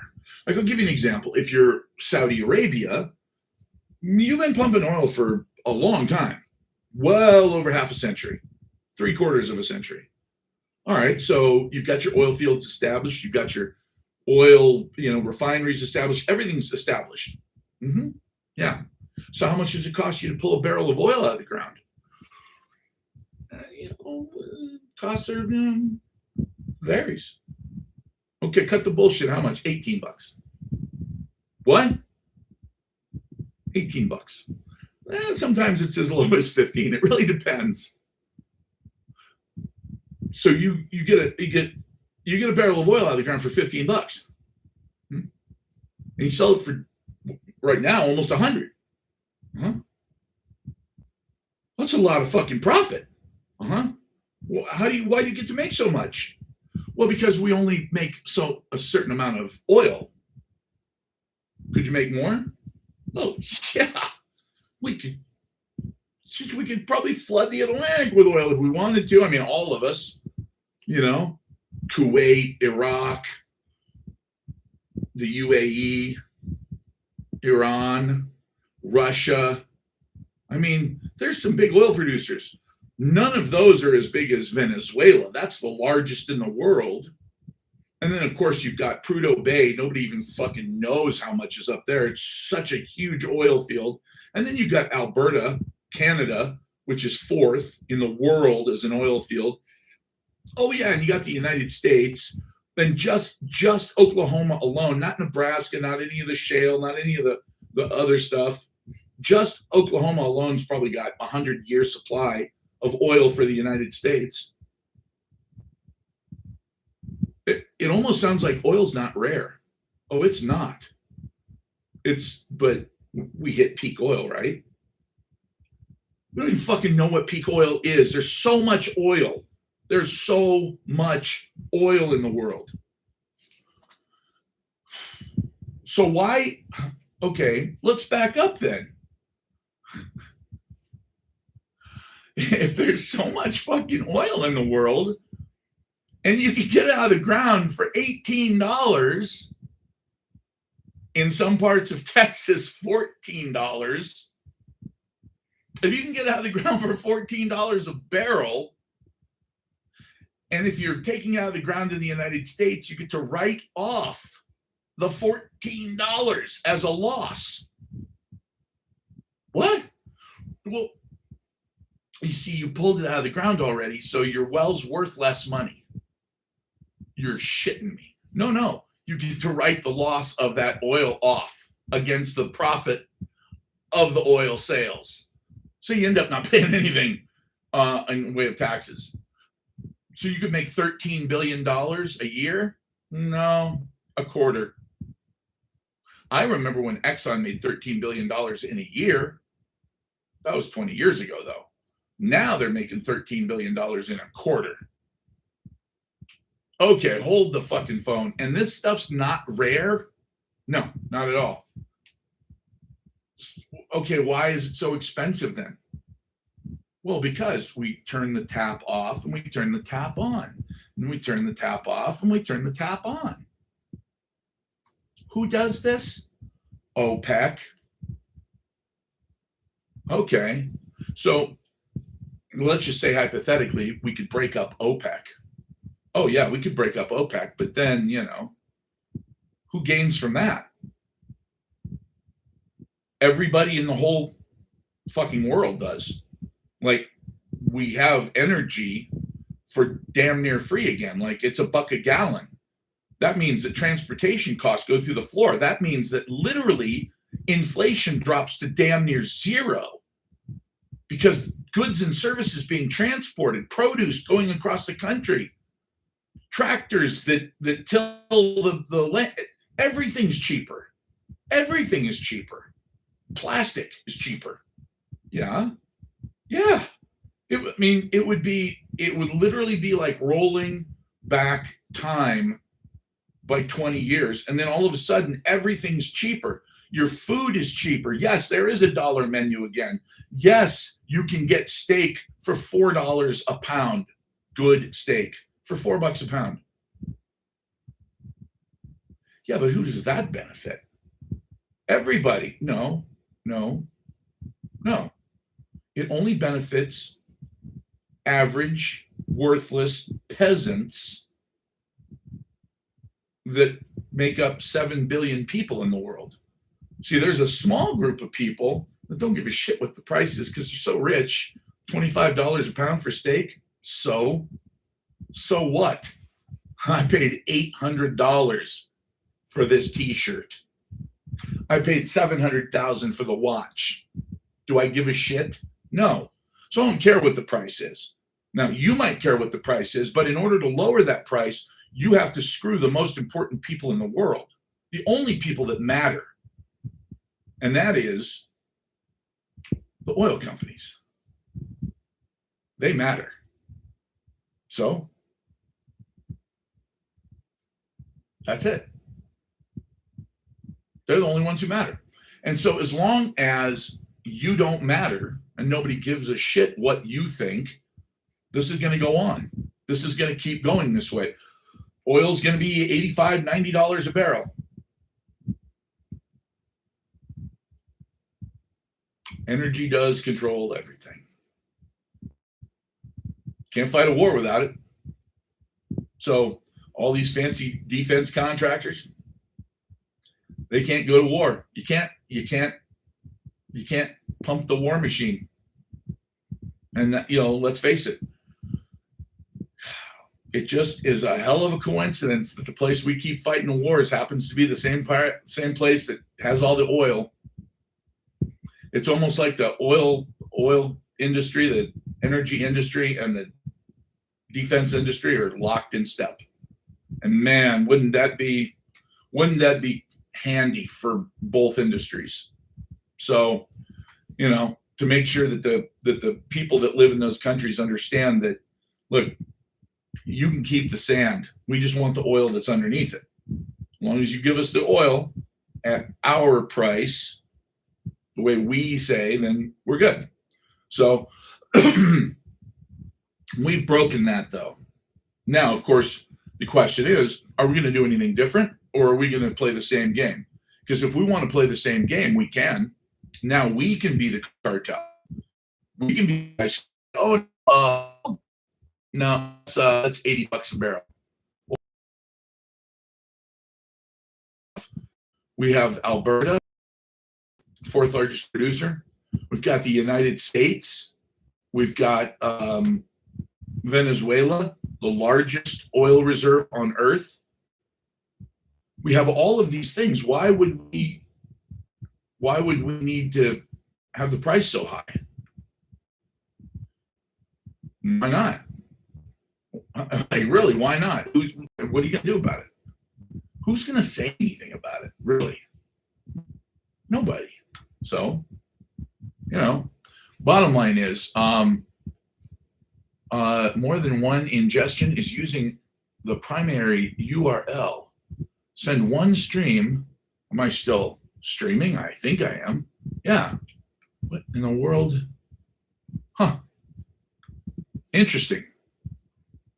Guys, am I still on YouTube? I think I'm still on YouTube. By the way, like and subscribe. If you're not a follower on TikTok, please do that. I'm trying to get over the 119,953 people that I've been at for 2 years.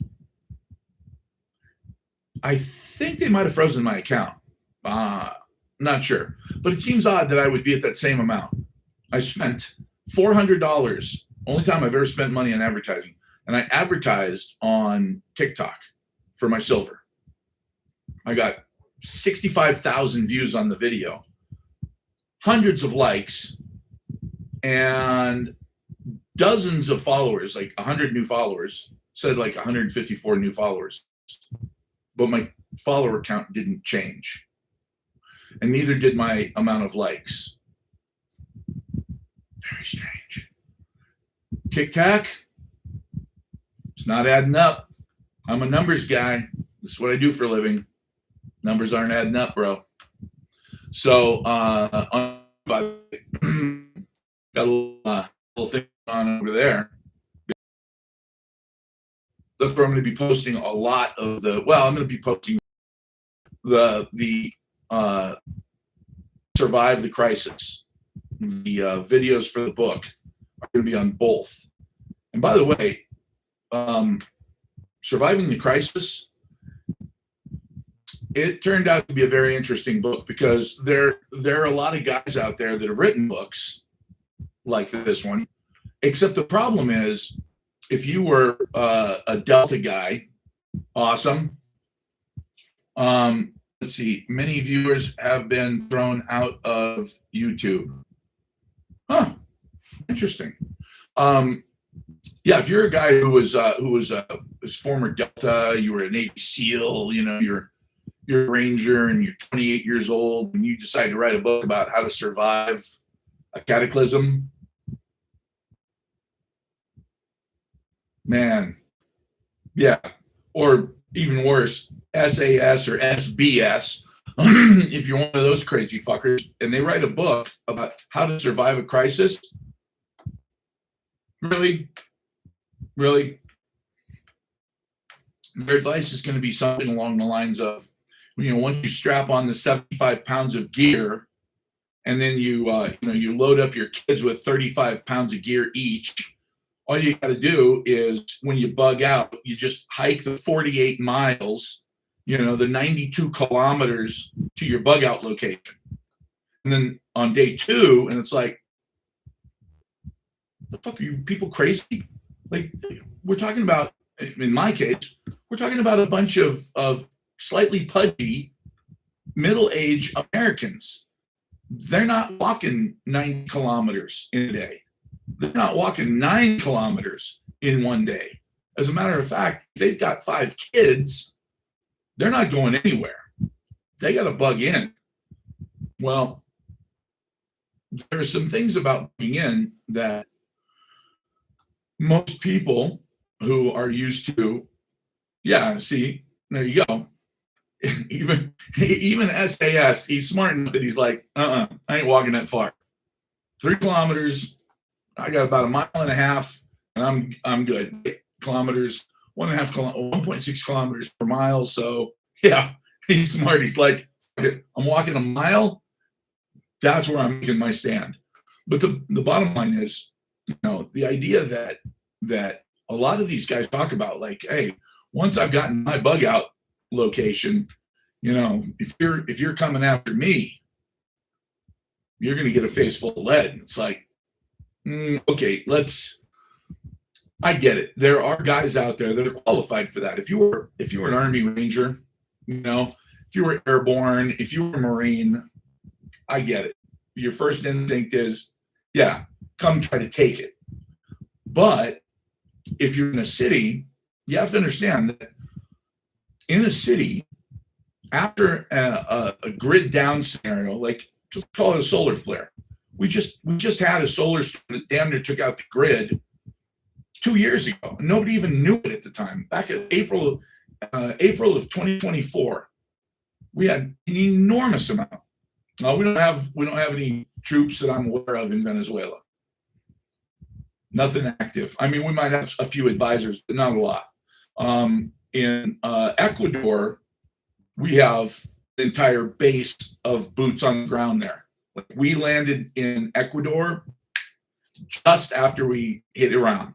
That way, nobody noticed, and nobody did notice. Nobody even saw it. But here's my point: if you live in a city and the lights go out, you can't win a gunfight. You are now in a situation where every gunfight is going to be fatal. Even if you win, you lose. And the reason I say that is because if you're in a downtown area, if you're in a suburb that has apartment buildings nearby, anything like that, you're going to have an enormous amount of very, very desperate people almost overnight. If you have to pull the trigger, you just told everybody in the neighborhood that there's at least one house that has something valuable enough to defend. That's not good. You do not want to give away what you would call OPSEC or operational security by doing that, unless you have to.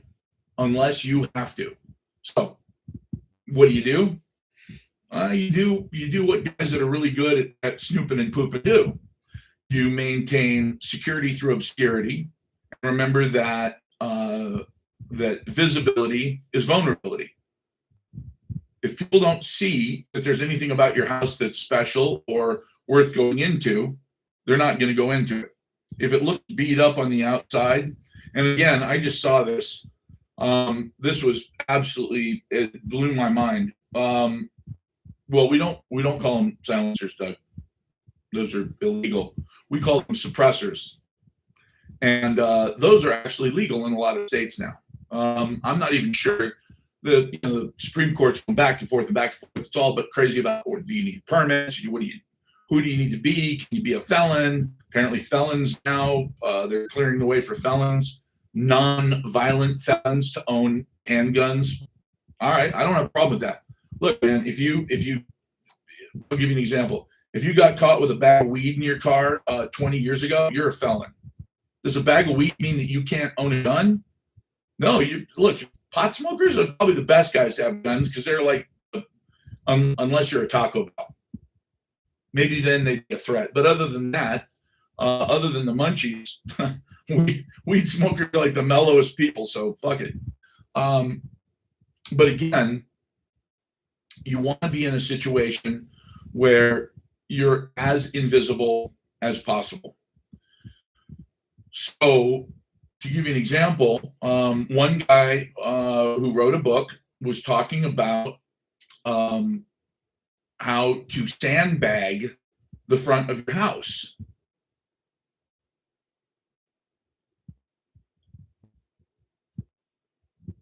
Sandbag your house?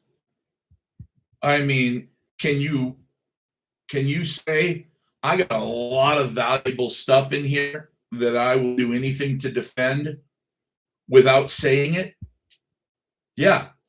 Sandbag the outside of your house. Now, if you want to sandbag the inside of your front wall, hey, you know what? If you live in an area with a lot of immigrants, God bless you. And I don't mean Mexicans, because in this country, Mexicans are going to be the least of your problems. They will actually probably turn out to be like your best friends. And I don't mean that as a joke. I mean that seriously, because there are a lot of Mexicans, same values. They're all nice Catholic boys and girls, and they've been poor.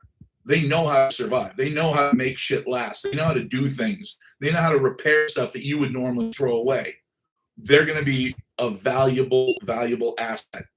What I'm talking about the people who came from countries where your life is worthless. Life means nothing. I can tell you for a fact that having been to some of those countries, These are people who will end you without thinking twice about it while eating a fucking sandwich. It is just the way that they grew up. It's not, doesn't make them good people or bad people. It just means that they are extremely, extremely hard. And if you, what does bug out location mean? Oh, it just means a place to go. When we say bug out, what we mean is, you get up and haul butt to somewhere else, someplace safe. So I'll give you an example. If you live in a city, the last place that you want to be on this planet is anywhere in a major city, like really down deep in the city. If you live way out on the edge of the city somewhere and you're next to a river or a lake, you're probably okay. I mean, you're going to get people that come from the city that want to share your space with you. And as long as you're okay with that, as long as they're okay with it, it'll be fine. The problem is going to be if you live in a city, because, there are parts of every city that are not very desirable. And those people are going to react the way that they react when you give them a cup for water at McDonald's and they go to the soda machine and they fill it up with soda because fuck you. They don't care about your rules. They think they're above the law or beyond the law, or you owe them something. Wait until the power goes off, because those people are absolutely going to have a field day. Because what have they got going for them? Well, let's see. Lots of them have guns and they're already extremely violent. They use violence as a means of getting what they want already. So you do not want to be anywhere near those folks. Now, the fact that we've brought people from other countries into this country that have that attitude, and I don't need to beat around the bush. If you grew up in Somalia, I know a little bit about Somalia, and I can tell you this: it's a place where your life doesn't mean much. It really doesn't. And so, to bring people over here from there is completely insane, as far as my reasoning, which is, what good do they serve the country? Like, what good, of what value are you? Well, what do you mean? Like, we only bring people over here that are of value to our country? Yeah. That's the general idea. Like, they come over here, like, I'll give you an example, like the Italians or the Irish, or there's a bunch of different, or Armenians or whoever. They came over here. Were they hungry, desperate, poor? Yes. Were some of them illegal? Yes. Were a lot of them felons, including some of my relatives? Yes. The Irish, of course. But why'd they come here? They came here for a better life. Did they come here because they were going to steal and rob the place and take advantage of the soft idiots who give away money? No, that was not the intention, because that simply didn't happen. Like, the Irish got off the boat and immediately it's like, hey, you want to be a citizen? No problem. Here, take this gun. You're now in the Civil War.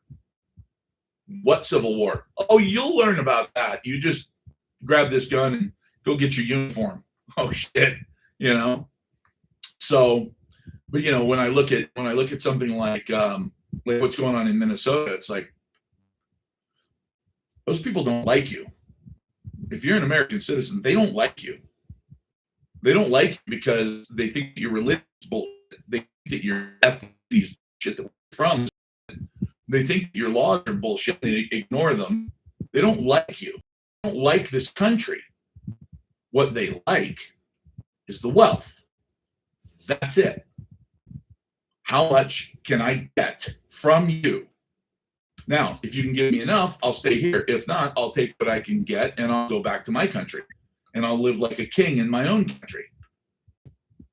Well, wait a minute. I thought you were a refugee. I thought you needed to be here for your own safety.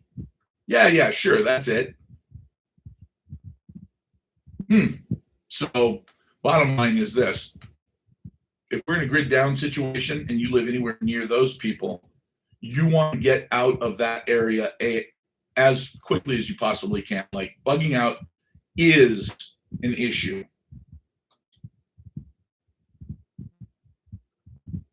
Yeah, you don't want to stay in a city. Cities will, if our grid goes down, if it's an EMP, if it's a cyber attack, it would be catastrophic for the country. It won't be catastrophic for the world. Clearly, it will change things. Yeah, it would be nice if our country had borders. Unfortunately, the borders don't protect us from flying people in from other countries. If you put them on a flight and you bring them here on purpose, you can't really say that you didn't know about them. And that's the problem. Is we've had some really odd immigration laws here of late. They've gotten better recently, but I'm still not impressed. Trump said he was going to get rid of all of the bad guys first, and when I see them kicking janitors out, it's like, okay, I get it. He's here illegally and he's a janitor and been working at that place for 15 years, steady, never committed a crime.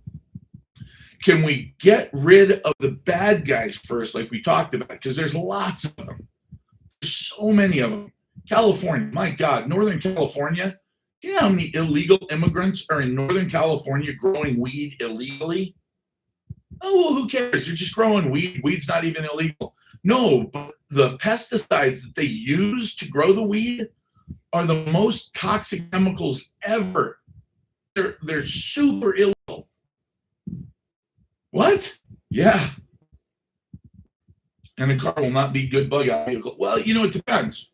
I just traded in a really, really bitchin' black Jaguar that was supercharged, an XKR that was really cool car.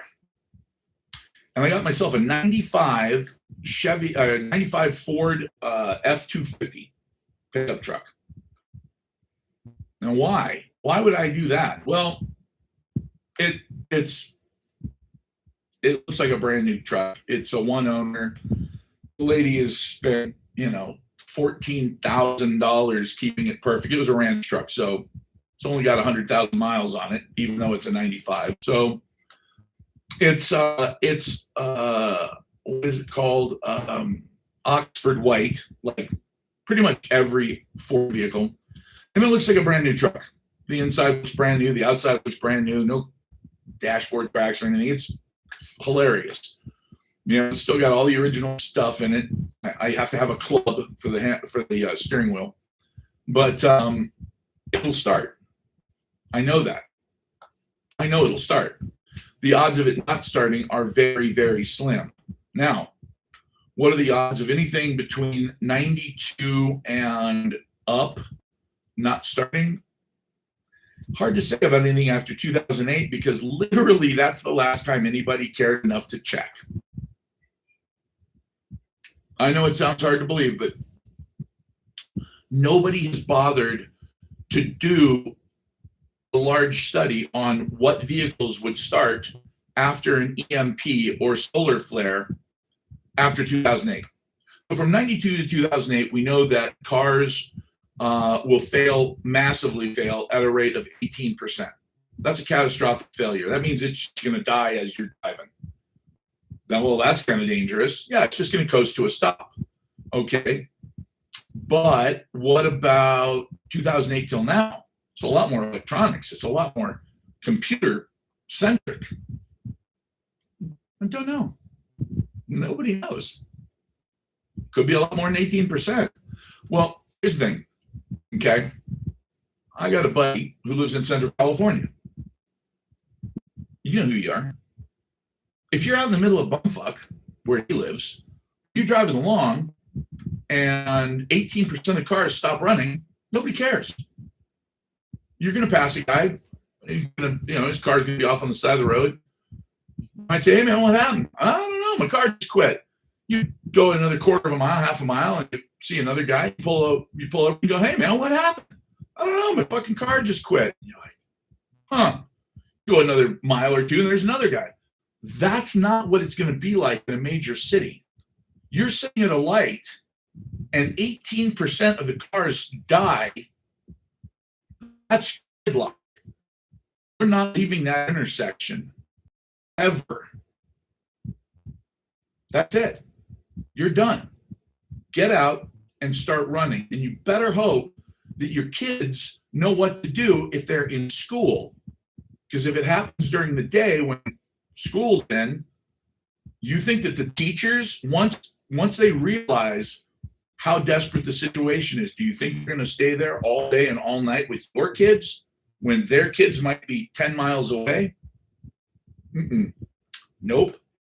So what happens to the people who are in these cars that coast to a stop, and they have to coast to a stop in the middle of an intersection and get hit? Well, obviously the fire department, nope, there is no fire department from that day forward forever. Nobody's coming. There are no paramedics. If you're hurt, fix it and move on. That's it. That's why you got to be a little bit smarter than the average bear if you want to survive this. For instance, never let your car go below half a tank. When you get to half a tank, that's empty. Go fill it up. Because what happens is that you were going to go fill it up, and then all of a sudden, an EMP happens, and your car is okay, and you do realize that, hey, you know what? I got a Jeep. I live in a suburb. If the sidewalks are open, I'll just drive slowly over the sidewalks. Good for you. Oh, except when you get to the gas station, the gas pumps are electric. They don't work. Fuck. Well, you're not going to fill up your car ever again. Well, so, now what are some of the things that are cool about this old truck that make it worth having instead of a bitchin' Jaguar? It's got dual tanks. It holds 40 gallons of gas. Now, it doesn't get great gas mileage, but that's okay. It's got 40 gallons of gas.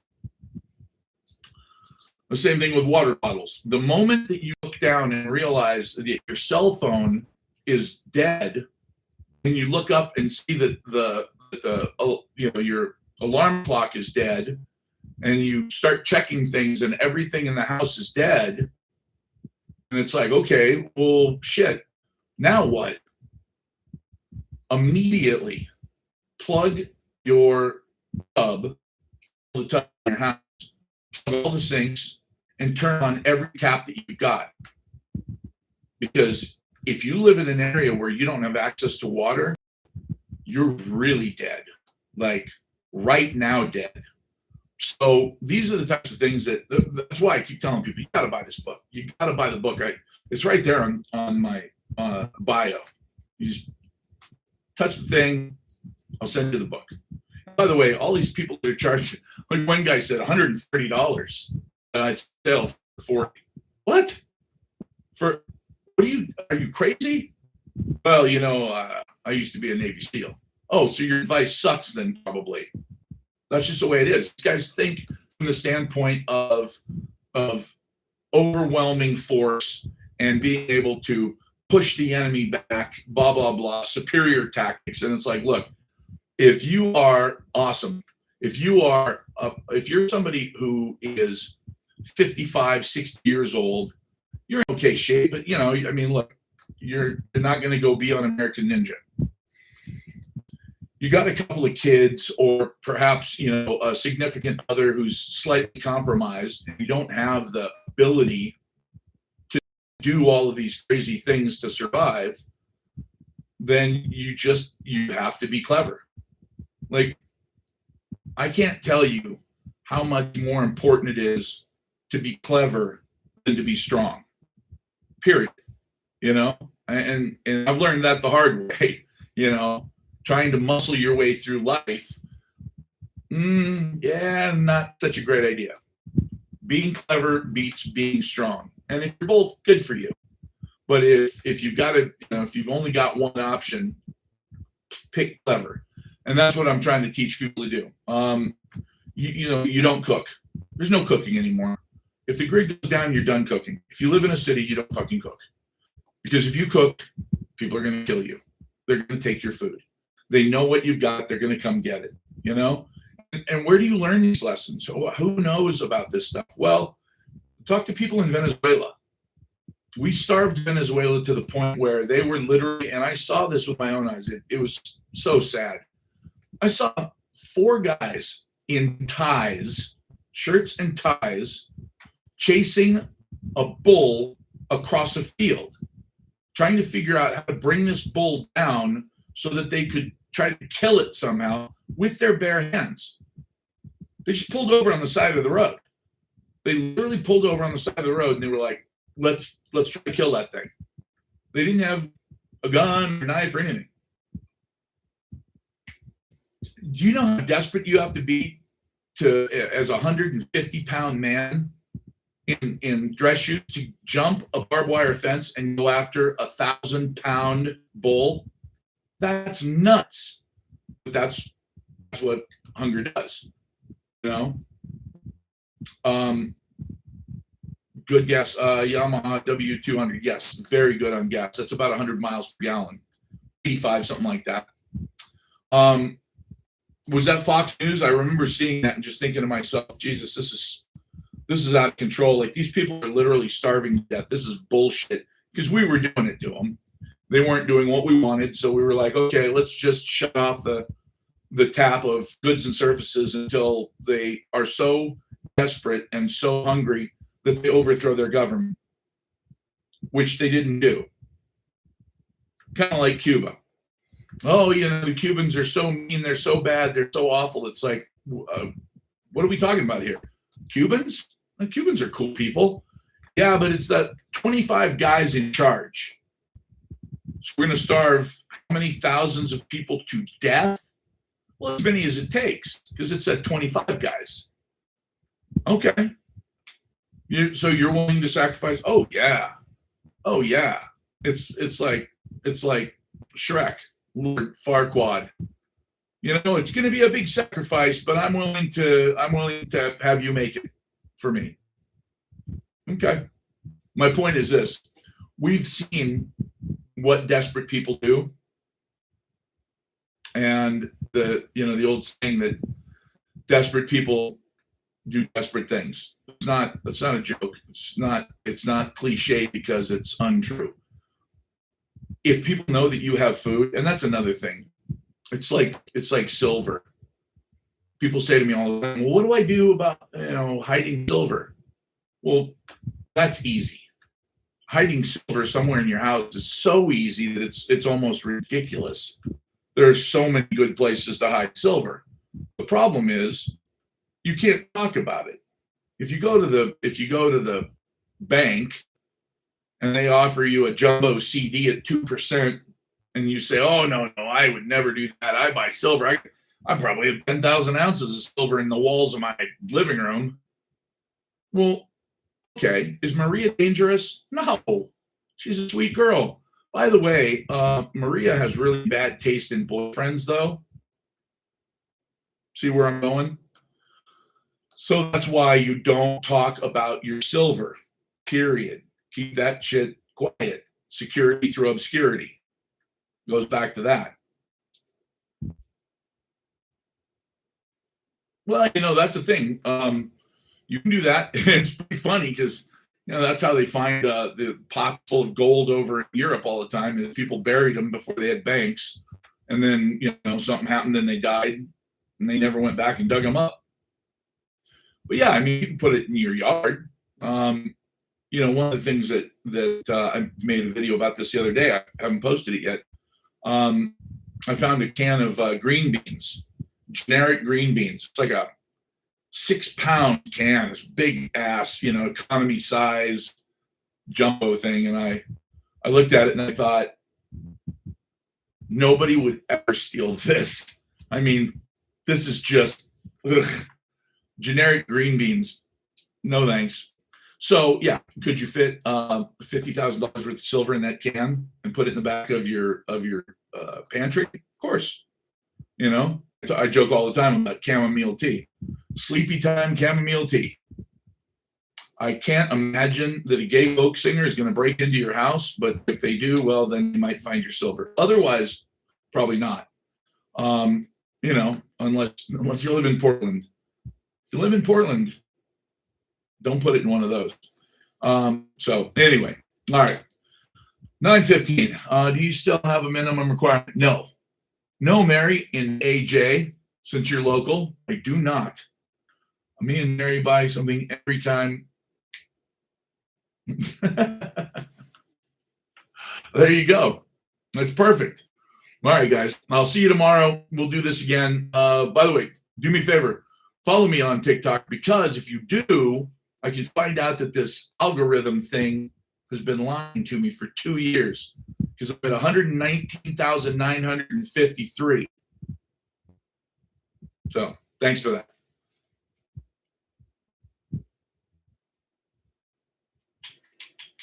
Okay. I'm going to find out just how many people are actually following me on there. All right. See you guys tomorrow.